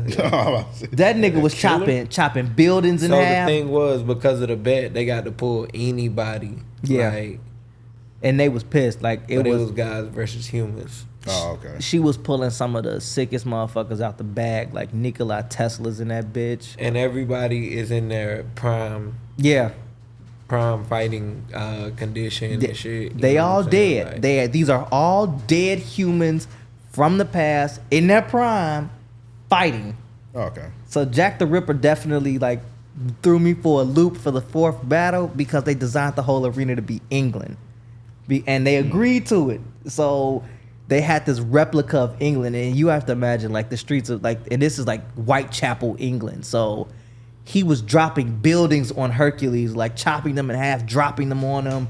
He was, you know, using all types of like lamps and street posts to like fuck him up, and he was actually like running his pockets, and he had like this ocular sight in his eye that made him insane. So like he could see people's aura. Yeah. So what made him insane was that he loved seeing people in fear. And it had a color to it, a distinct color. So he could see when people hated him. You know, it glowed red. He could see when people were happy. It glowed like this yellow color. And he experienced this purple aura from his mother because his mother was a prostitute. When the first time he ever laid a knife into his mother, he saw the fear and it glowed purple. And he was like, oh my God, he's like, this is like the most beautiful thing that I've ever fucking seen. So he's just been living for the aura to just see this in people. So when he got to this fight with Hercules, his fight just like he couldn't get the aura out of him. Like Hercules, like it was like this pure ass aura. And Hercules died hugging the nigga. Damn. Yeah, like it was strange. It was really, really weird because I'm like, this man's was fucking you up and you hug him at the end. Yeah. I still think Hercules technically won. Yeah. But you know, I think that they did that to show that Hercules was like, he believed the humans should have life. Yeah. You know what I'm saying? Like, that, you know, it's certain things that's gonna be weird in anime that you just kind of gotta expect. You know what I mean? Like, well, that caught me off guard, but I knew something was coming. You know what I mean? Yeah, and I think that the ending pissed me off because it was only 10 episodes. Yeah. I think. Well, what threw me off is what's this? Buddha's fighting for the humans now, which is crazy because he's a god, and Buddha just comes out and he's like, yeah, so I'm fighting for the humans. Fuck the gods. I'm switching sides. Yeah. That's crazy. Show was great. I have to say, it's on Netflix, right? Yeah, Netflix is doing their thing with this anime. You gonna watch and you gonna be like, damn. And it's 2 seasons in. That's it. But you probably gonna be pissed because season 2 ended. Season 1, you're gonna be happy because it goes straight into season 2 because you get the fight because they built up the Jack the Ripper and Hercules fight so well. But then when you get to the end of 2, you're gonna be pissed because you're like, damn, they didn't build this next fight up. They didn't even announce the god yet. Like they just said, even though I've read the manga, I know how the shit ends, but they're gonna be like, damn, they set up this next fight so perfect. We don't even know who the god is that's finna fight. And a lot of them motherfuckers I didn't know. I didn't know a lot of them humans. Yeah. I think Shiva's fight was stupid because I didn't, Yeah. I think it was good though because it's like it's dope for you to pull history out. You know what I'm saying? Like, now I did appreciate them backstories. Now I did not know who Tommy Man Riding was, and I'm like, the nigga was cold. Yeah. His story is wild. It's like this kid who like had like this weird muscular disease, to which his muscles just weren't developed enough. Now is that a real person? That's just It's a real these are real motherfuckers people, from history. Well, I so when you said that, I was like, damn, is that a real person? That particular person? Yeah. I was like, that's right. So they would be like, man, we got the BTS killer. This episode, we got Jeffrey Dahmer. Damn, that would have been a cold ass fight. I would have loved to see that. Bruh. Jeffrey Dahmer versus. Nah, that would. He'd be biting niggas' legs and shit. It'll be there seducing niggas, trying to kill them in their sleep. Get the camera. Eat this sandwich. Eat that sandwich. Before we fight, I fixed you this. He just slides Take you a bite. plate. I'm not eating that. Now y'all had to admit that was a cold ass show. That Dahmer was great. Oh man. Hey, I had came on here after watching that. I felt so bad. Cause the family was like on Twitter talking, man, we ain't get paid for this. And they making money off our family members dying. And I was like, bro, you got a point, bro. But that show had me hooked. It did. I'm sorry. Like they did a hell of a job telling the story, but it's kind of one of those things to where it's like, damn, how would you feel? Yeah, it felt bad. It's like, I'm gonna be honest, dog. It almost felt like listening to R. Kelly music. It was like one of them things where like, dog, I shouldn't be watching this, but I'm into it. Cause I watched cause it was like, what is shit, like 10 episodes? Each episode was like damn near an hour. It was an hour. I watched the whole. I think I watched the whole thing in like maybe a day or two. I watched the whole thing in 2 days, and you know what? I felt bad for him by the time that I got to the last episode. It was unfortunate. Like, come on now, like. This was a dude that had clear-cut abandonment issues, and the only reason why he really killed motherfuckers was to preserve them. Like that was it. And I've been saying this to niggas for a while. They're like, he was racist because he was killing black people. I'm like, y'all don't fucking remember when his ass was talking about they asked him like, oh, so you're in our neighborhood killing people. He was like, it's all I could afford. Like, bro was broke. Like he was poor. Yeah, so his grandma was like. But when he was living with his grandma, he had like black dudes too. Yeah, because he I think bro was racist. I'll let you get your shit off, but I think he was racist. I think he liked. He definitely was racist. He liked black bodies, and I'm not saying like for the color or anything, but because I guess it is kind of racist. It goes back to like slavery things that time. The way that black people are built, and they're built in a way that he was appealed to. But I'm like, he liked the Hispanics too because they were built different. I mean. Yeah, it was I think he settled when he was, and this ain't to be like offensive or nothing like that. You know what I'm saying? Like I think that he was targeting people because of something that might have been not to say taught, but he was in the hood also. Yeah, cause you gotta think about it. Like his first victim was a white dude. Yeah, it was. His first couple victims were white dudes. That was what was in the area, but it was just like. I don't know. It might just be a thing where like he just killed what was like around him. Exactly. Well, what was in the neighborhood, he was, but that's what he was attracted to. Like he said that he never found people attractive, like faces and stuff like that. He was the purest form of what niggas are. Like when we see a female, it's the first thing we look at, the body. So he looked at that body. He's like, man, that's crazy. Yeah, he liked it. So he was like, damn, you built how I like. You like pause, but you got that thing I like. So, come over here so we can watch these tapes and I can make you the sandwich. That's exactly what he was like.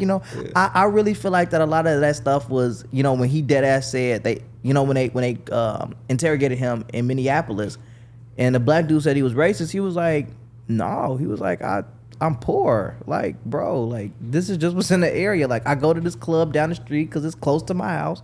You know, he really didn't have no car. You know, Right. he was on, you know, he ain't had no motion. He was on feet. So, you know, he walked somewhere else close by and shit. If I'm Jeffrey Dahmer and I'm in a black neighborhood, I'm white in a black. Jeffrey Dahmer not having motion is kind of funny.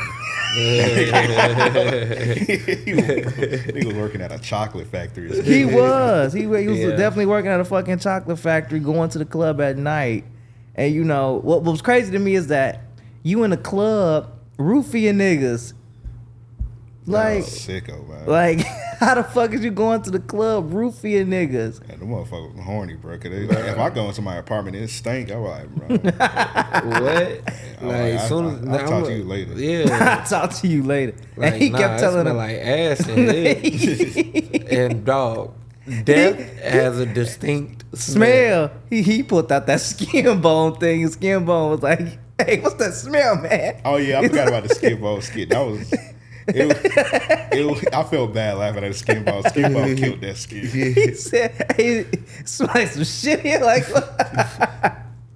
hey, that shit took me clean the fuck out because he's like, hey, you can't do nothing about that smell. His ass said, nah, it's just meat. Like, nigga, what?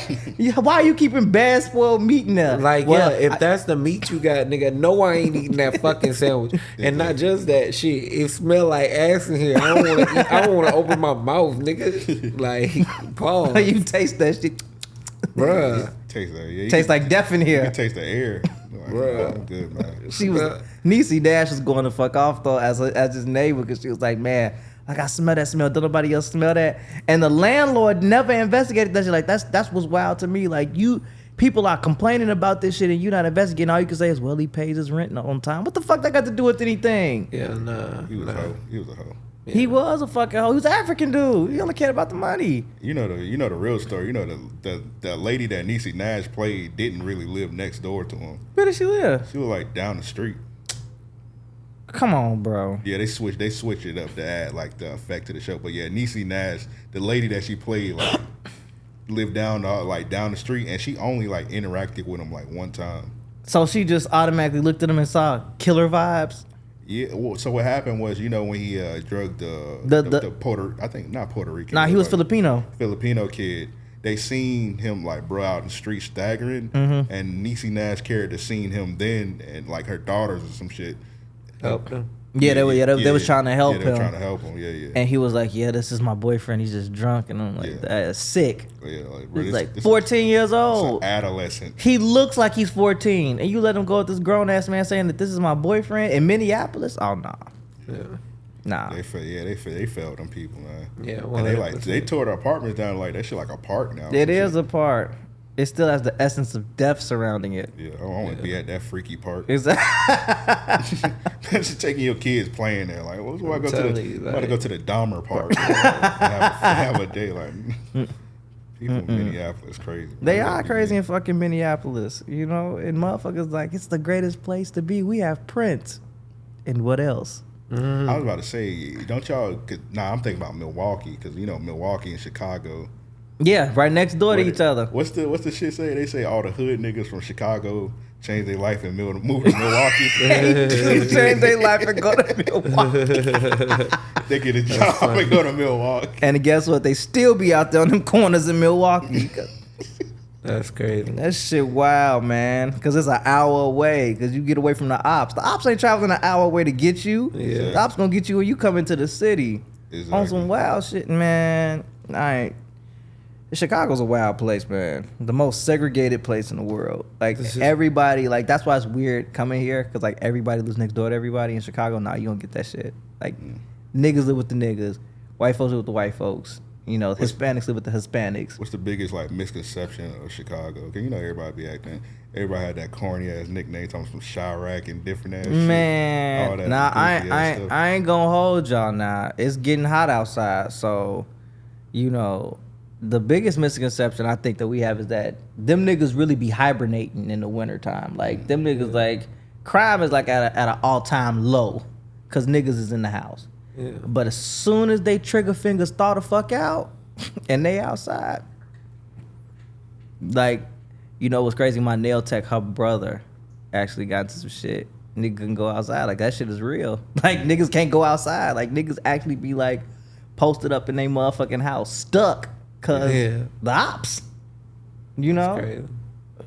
That's crazy. Imagine being stuck in the house because you hold on. So I'm going to tell y'all a story. My ex, I think I had to have been, like, maybe 18 years old. And her sister was dating this dude, right? Nigga got into it with some motherfuckers at McDonald's. Nigga gets jumped. They get stuck in the house. Can't go outside. They literally asking everybody to go outside. Can you go to the store, get this, that, and the third for me? So one day, the apartment catch on fire. Oh, Lord. Them niggas contemplated leaving out or not. Them niggas did not go outside. It like literally, it was literally burning from the front to the back of the house, and they were in the living room. So the living room was the last part of the apartment that had to burn up. It literally took the fire department coming in to help them for them to leave out because they was not coming outside. Because the ops was outside waiting on them. Nigga, who was they ops? Fucking Avengers? Who was they ops? Was Thanos. Like they said the niggas that was into it with them was standing outside across the street with their hands in their pockets like this. Them niggas was going against Omni-Man. So the niggas, they were like, oh, they house on fire, we waiting on them. Yeah, bro. Yeah. Niggas in Chicago catch you wherever. They catch your ass outside of church. Y'all still be having militias and shit. Yeah. You know what's crazy is that these niggas can really do some good. They can really save the world if they was not into it with each other. And now Lil Durk talking about he trying to have niggas, you know, Farrakhan throw a little you dig and have these niggas squash all their beefs. I'm like, that shit ain't finna happen. Oh, that's why he dropped that song with J. Cole? I hate that song. Song is garbage. Hate it. I don't know, man. I ain't actually listened to it. I just heard the chorus. The chorus go, bro. Can I just tell you that it was a nigga that analyzed that shit on TikTok, and that shit was the funniest shit I ever seen. He was like, he got these little ass kids singing this song, talking about some all my life. They tried to hold me back. He was like, y'all little kids, who the fuck holding y'all back? He's like 8 or 9 years old. Who's trying to stop you? Yeah. Nah, Durk go wild for that. Yeah, I seen one nigga, he was on Twitter, he was like, he said the YSL Rico cases got niggas making We Are the World. Yeah. That's basically what we getting.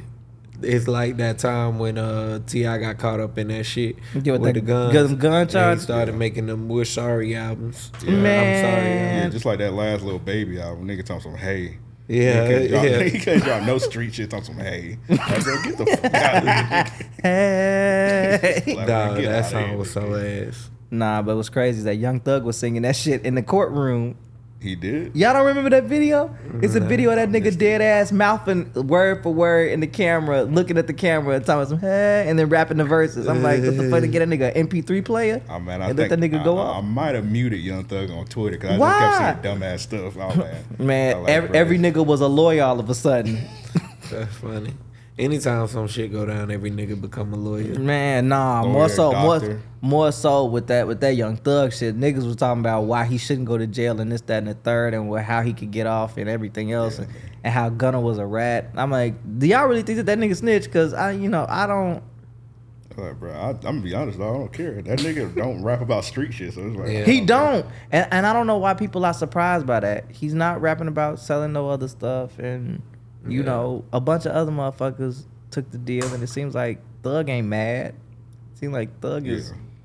I don't think Thug gonna get out and bash the man. Just people in general, they just don't wait for stuff. They don't let nothing play out. It's just immediately they gotta get their opinion. They don't let nothing go down because they don't know what's gonna happen. Like he be like, bro, I don't give a fuck about that. Yeah, and you know what? When that shit first happened, like every nigga again became a goddamn street nigga, because now they talking about what goes against the street, what goes against code, what goes against this, what goes against that. I'm like, bro, the only nigga that I think that we should be really concerned about for that shit is Baby. Baby the only nigga, because that nigga we know was in the streets, because he keeps telling the story about how Thug gave him money just to make music. Like he's like, hey, how much did you make today? All right, I'm gonna give you that shit. Just come to the studio and just rap, just write. Like, that's the only nigga I think we should be worried about. I mean, do y'all really think that Gunna was out here with that shit? Definitely not. No. I'm like, not with them glasses. Not the nigga. That nigga was a studious. That nigga was definitely not out here. That nigga named Sergio. I know street nigga named Sergio.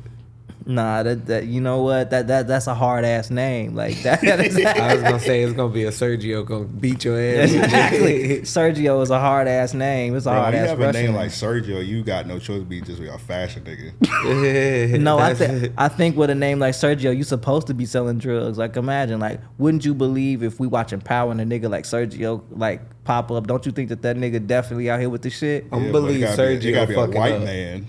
I'm gonna believe Sergio fucking up. All right, I might be the only person because if I see Sergio on Power, I would hope he like Tommy Brothers. Nah, he's Russian. You know he Russian, and that nigga don't play. Exactly. There you go. He's like Russian and don't. Person. He's Russian and he don't play. Just imagine that nigga talking. I'm Sergio.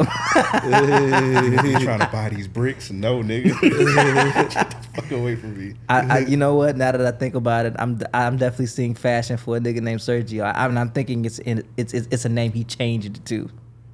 Probably, but if I see a nigga with Sergio, I don't finesse niggas, but I'm going to finesse you because your name's Sergio. I think you have kind eyes. Instantly, your name is Sergio. Yeah, he's like you a good guy. I'm gonna do you dirty in this game. You know what? Teach you a lesson. And that nigga was out here wearing a shiesty, you know, with his kind eyes. He was definitely looking sweet as hell with a damn paw. Yeah, like imagine like a nigga wearing a shiesty that you know ain't got no business wearing a shiesty. Like, come on, brother. Just take that shit. I see the kid. He had on his prom tux with a shiesty on. I was like, bro, what the fuck? Yo, ops ain't looking for you at the motherfucking prom. That nigga ops somebody else's parents. Nah. Yeah, nah. It was the girl's parents. Yeah, exactly. He like, look, and she kept saying, everybody kept asking, oh, who's your date? No, don't. Nobody special, you know. Bet not be Antoine again. Antoine, that's you. No. Bet not be Sergio. No. Bet not. No. And look, that nigga stood there the whole time, didn't say a word. He just nodded. He just smiled, nodded, and waved. But no, if I had a daughter and her boyfriend showed up with a ski mask on, I'd pull a gun on that nigga. You better, it better be like Bad Boys. It better be like Bad Boys. It better be just like that. Bad Boys too light. It's too tame. I'll just pull the mask off, man. Take this shit off. You can't wear that mask in my house. Take this shit the fuck off. It was crazy. I got 2 daughters, so that makes that shit even worse. Because 5 and 6. It was taking you too long, bro. Yeah, I had to think about it because you don't love them. You know what? When you've been a dad as long as I've been, like you start to forget them. Like them niggas' names run together, and you get them mixed up, and they ages. You actually got to sit there and think about like, damn, I was there, but how the fuck are you? Yeah. Like you like. They back to back. Yeah. All 3 of mine are back to back. Okay. Yeah, definitely. 1, 2, 3. They 6. Like 5, 6, and 7. I had to think about that. Yeah. You were wilding out here. I was out here wilding.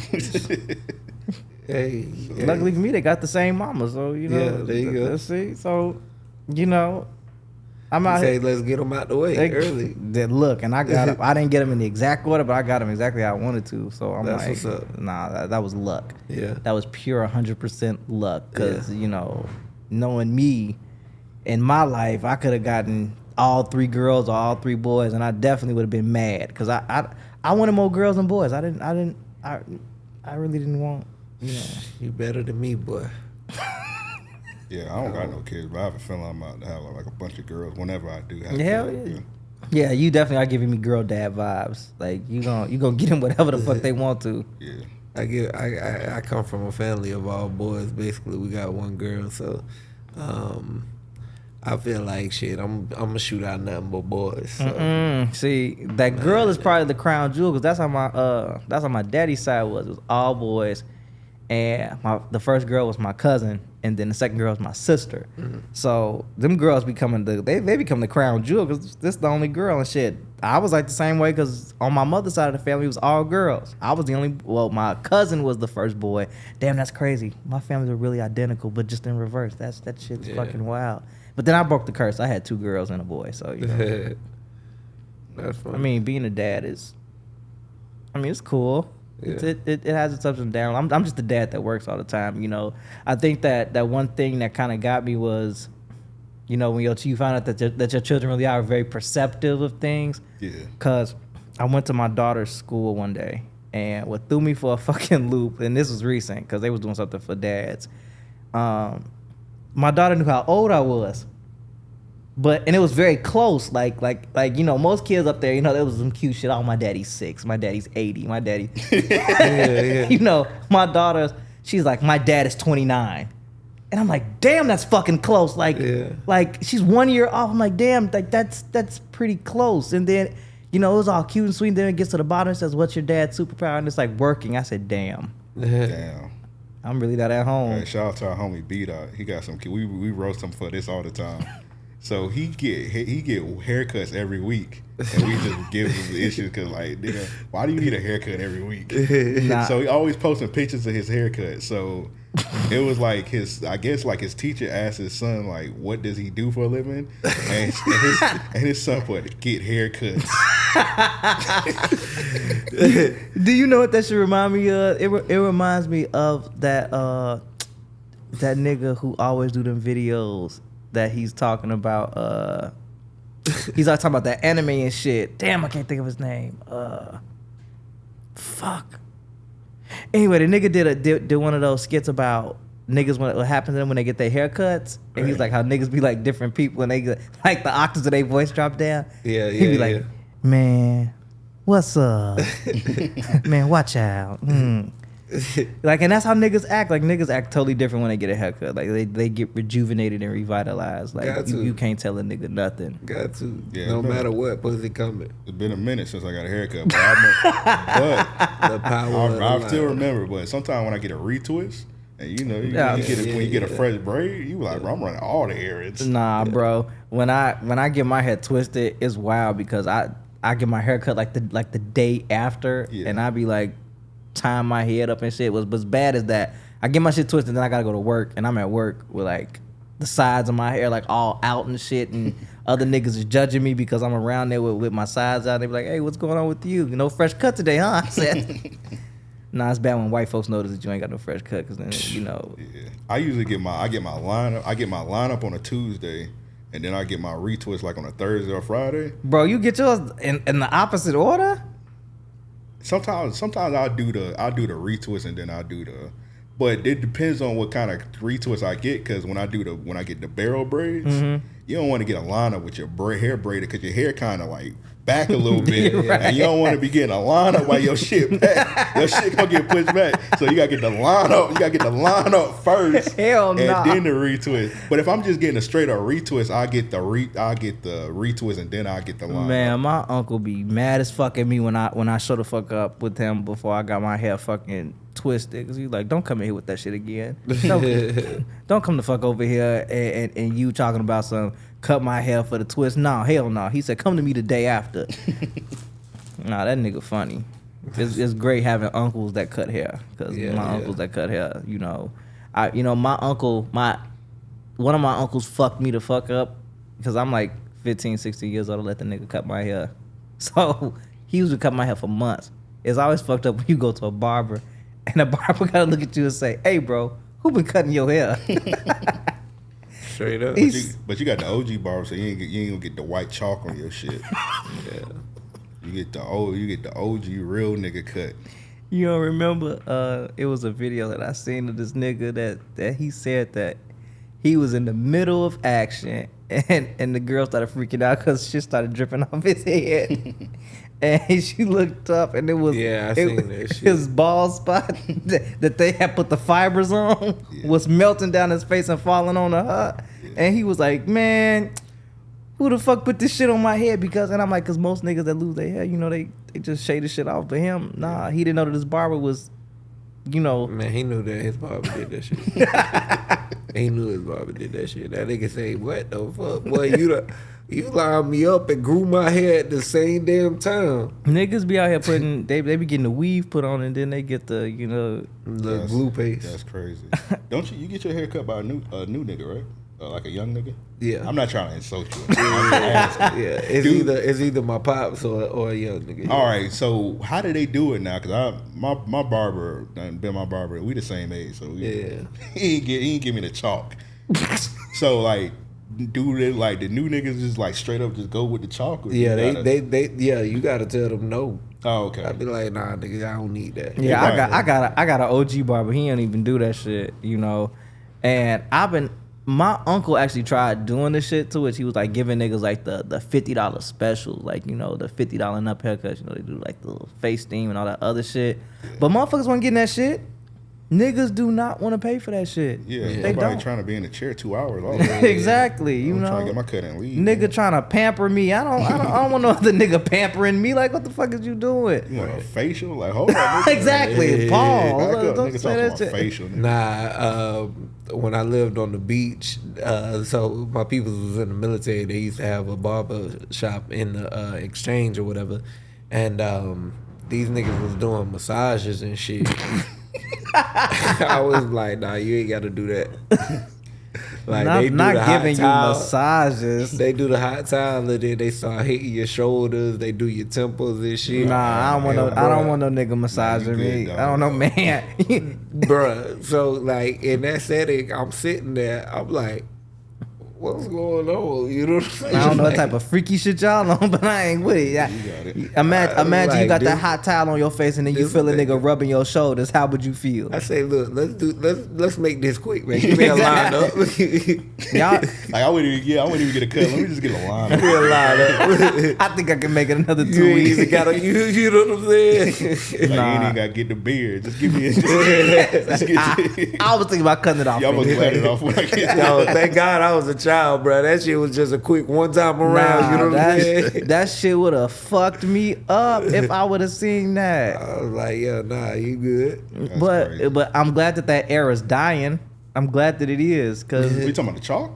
no, I was about to say, that shit definitely not dying. the era of these $100 haircuts. 'Cause Oh, yeah, people realize, like, no. Nah, I ain't. Well, they not paying it, but they don't need all that shit. Like, come on, we dudes. What the Yeah. fuck do we need all this Well, shit no, it's an epidemic here in Jacksonville. Good thing when you come You down, don't even- get your lineups in Chicago. Now it'd be a nigga. He be like, bro, It's $50 just for the cut.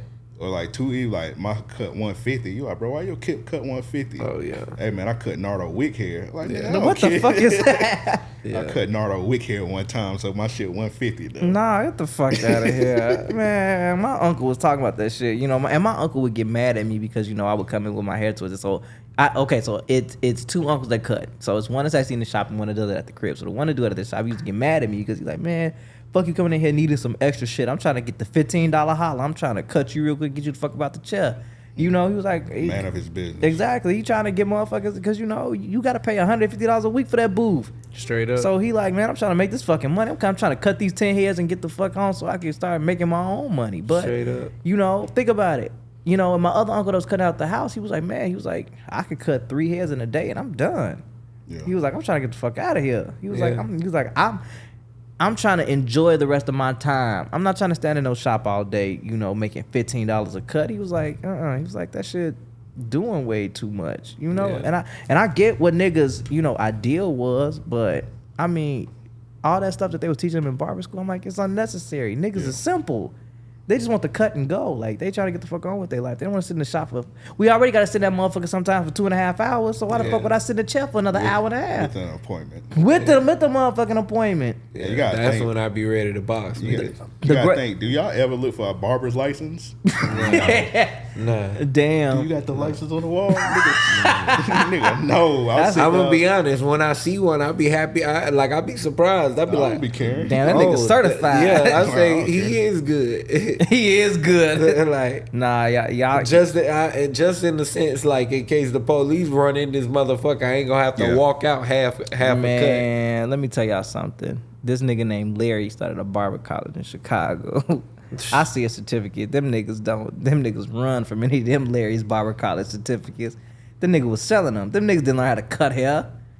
He was selling hours to niggas. That's a fire finesse. It's fire as fuck. He was actually, but- $2,100 per license. He was selling that stuff and lying on people's certificates saying that they did the hours. You get caught up? Hell yeah, he got caught the fuck up. What happened to the people that bought one? Shit, they still out there cutting bad. Yeah. Well, shit, if the license somebody good, I would have been probably straight. snitched on him. Somebody probably didn't get that way. I'm telling on this nigga. If the license good, I would have been like, hey, fuck it. You know what I'm saying? Like, You know, some niggas, it probably was a dude, he paid and got his license, like, I don't like this. yeah. Man, I don't like I had to pay this nigga $2,100. I'm about to shut him down. Nah. It probably was a nigga like, you know what? I see this license everywhere and I keep getting fucked up, man. Let me go to the FBI on this nigga. Nah, it's probably a nigga that was close to him that was like, all right, nigga, you keep fucking with me. Yeah, all right, yeah, now. Because you know niggas always got to tell the business. You know that nigga Larry was out there like, man, you'll never imagine how much money I made off of selling these hours. Yeah, it'd be like Minister Society when Clifton Powell mailed that tape. Yeah. Like, bro, why you do that, dog? You had one hiccup with this nigga Kane. He was like, I'm fuck these niggas. I'm about to mail this tape. Nah, that nigga doing a can't murder. beat the shit out of that nigga, bro. Come on, bro. This is some misunderstanding. That nigga can't beat the shit out of that nigga. But I'm with you. He went far. Nah, that nigga pulled the Drewski. He was like, man, so you you said you was selling them tapes, right? You said selling them hours, right? No. Like, bro, you just have one. He beat your ass, but come on, bro. Don't send him up the road for the rest of his life. Hell, nah. He said that nigga gotta learn.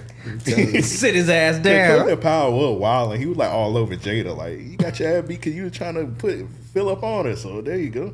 Nah, it wasn't enough. It wasn't. You know that's a real life like shit that niggas do. Yeah.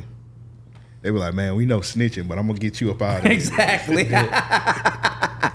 I must be an anonymous tipster. Nigga said, he said, I ain't gonna go up there. I'm gonna mail the tape.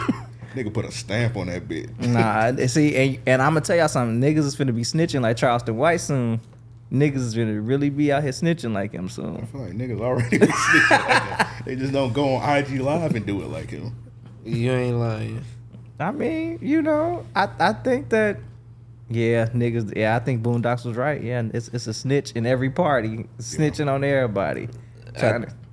I think so, especially when you consider like you get to a high level. You know what I mean? Like to where you are talking celebrity parties and shit like that. Like Ja Morant, like Ja Wick. Yeah. Yeah. Especially like that nigga. I don't even want to talk about that.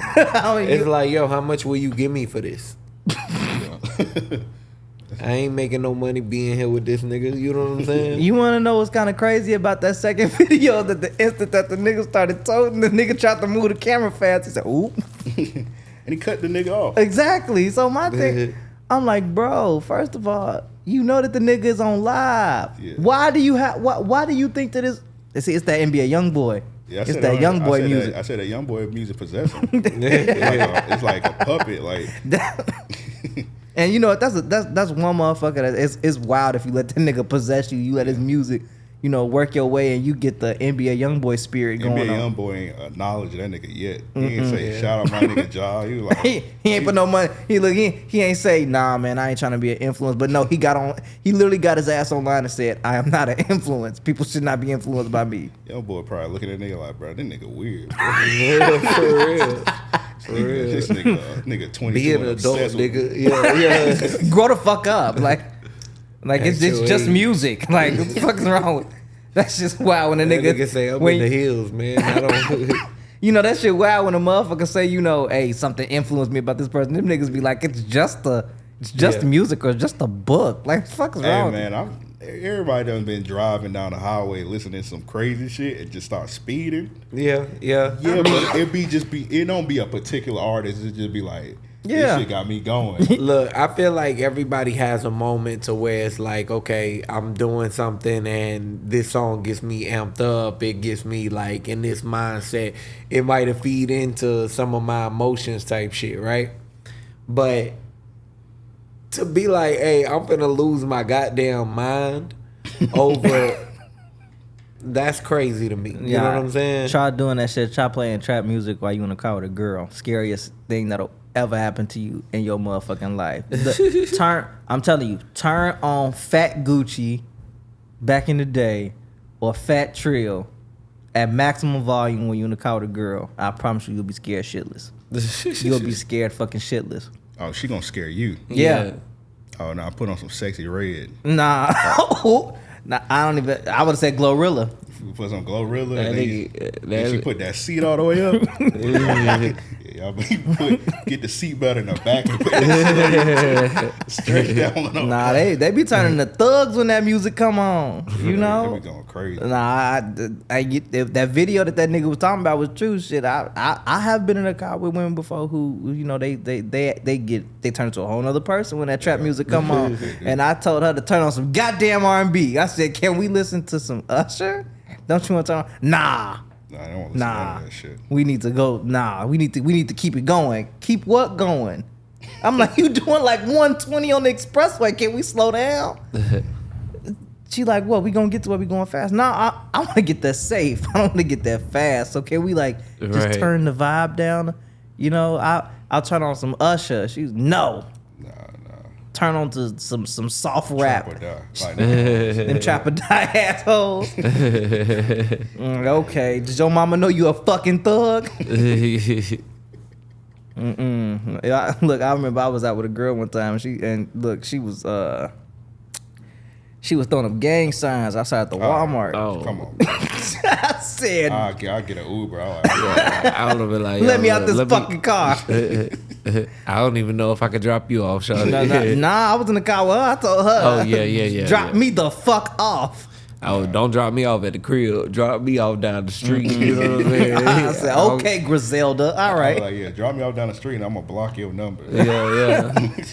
Nah, I don't know who know I'm with you. Nah, all right, now you fuck around. She fuck around, hit you on the WhatsApp app, text me from another number. Right. Thank God I don't got what. Yeah, I don't know no Jamaican niggas, so I don't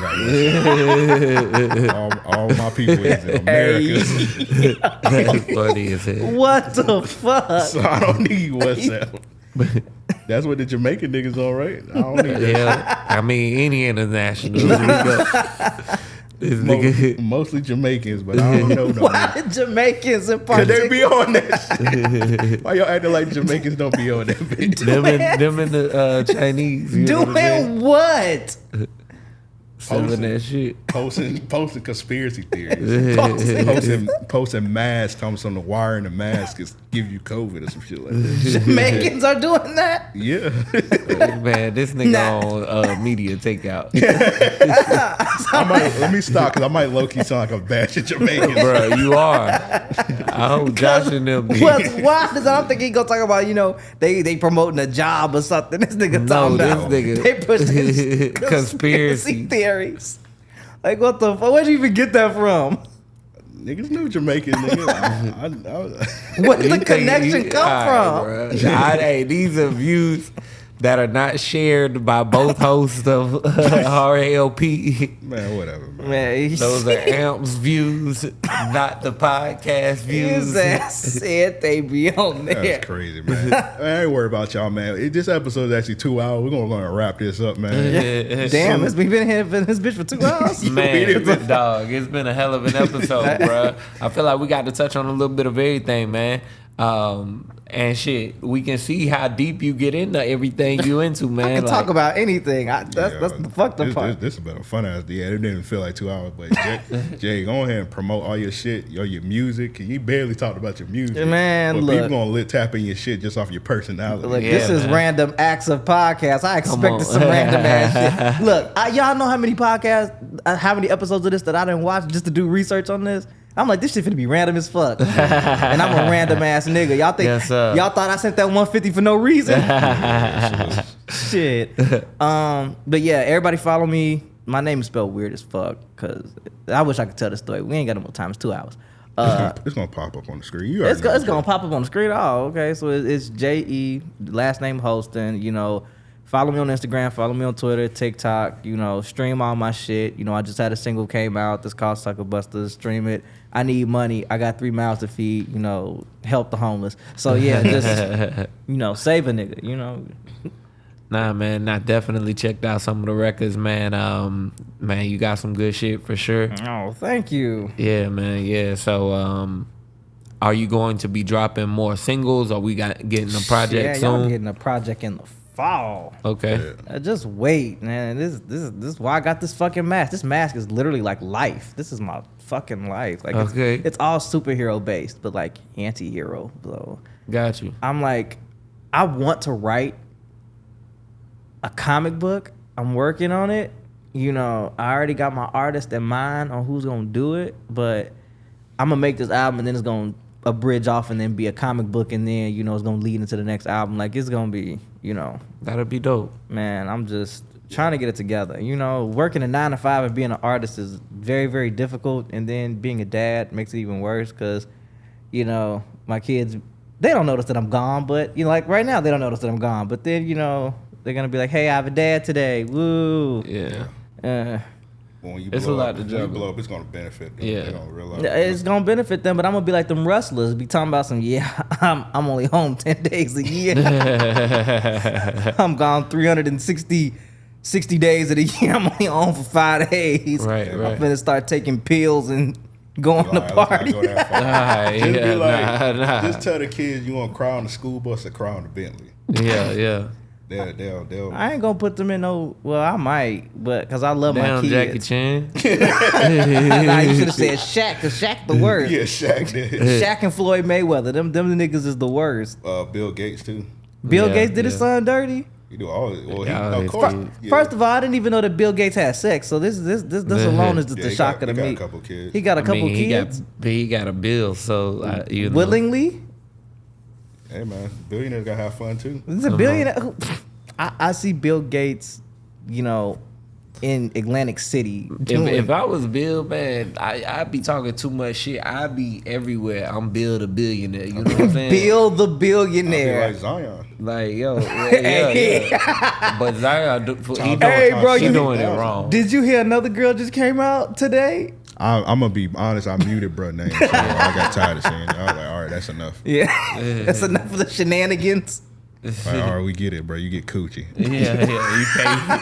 You paying a substantial amount for coochie. Yeah, good job on the sex. So, congrats on the sex, bro. They say he ain't got no game, none whatsoever. No sauce, no drip, no nothing. And they said that these women was just.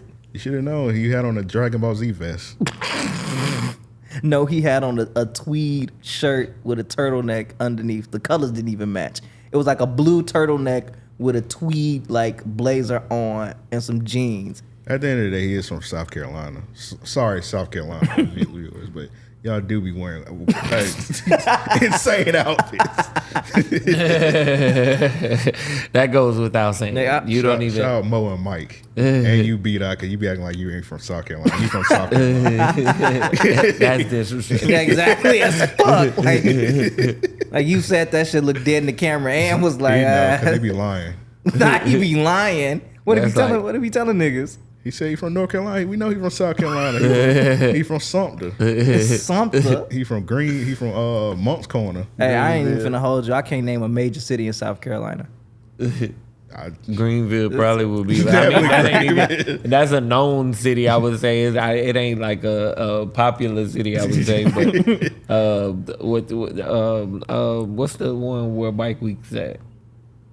Fort Myers or something like that. Myrtle Beach. Myrtle Beach. Myrtle Beach is actually fire. So there you I go. love Myrtle Beach. There you go. But there's a lot of violence in Myrtle Beach. Like you could be on the strip and look down and just see a bunch of people just get beat up. Yeah.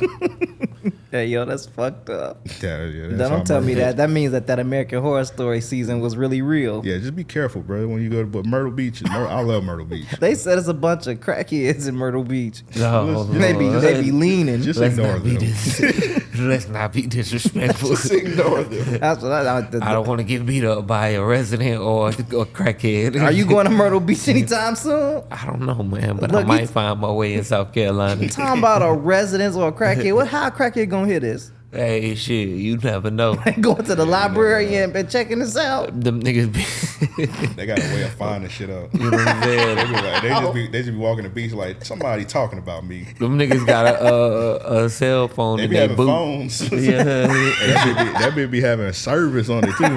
Well. They might have more minutes than us on their shit. Alright. My got shit that. unlimited. You They got think- infinity. Nah, y'all think a nigga really walking up and say, "Hey, they talking about crackheads here? You want to see?" Probably some bored niggas.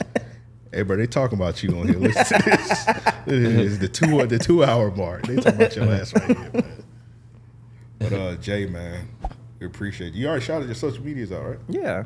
All right. I got CT, man. Don't Man, Talking y'all about tap CT. in. Damn, don't say that shit because you know Chris Benoit had that shit. Oh shit! Yeah. Exactly. Oh Lord. He said, "Oh, I ain't got his. I ain't got his level. Yeah. Hey, man. This has been another episode of Random Acts of Podcast. It's your boy Ampavelli. Mr. Jefferson. Oh, you ain't gonna cut Hey, this time? I'm changing it I'm up. like we've been past the 1 minute mark. You know. Like, Hey, of course it's Jay. hey man, tap in with the brother. We're gonna definitely do a part 2. Yes, Hell sir. yeah. Yes, sir. Yes, sir. Shit, I'll Shit. fly back. We might fly up there. I ain't never been to Chicago. Yeah, You know yeah. what I'm saying? Fucking love it. Look, I'll even set the little venue up. Let's get it. Yeah, we're gonna do that. We're gonna talk about that off air. air. Yeah. But with all that said, we out. Hey.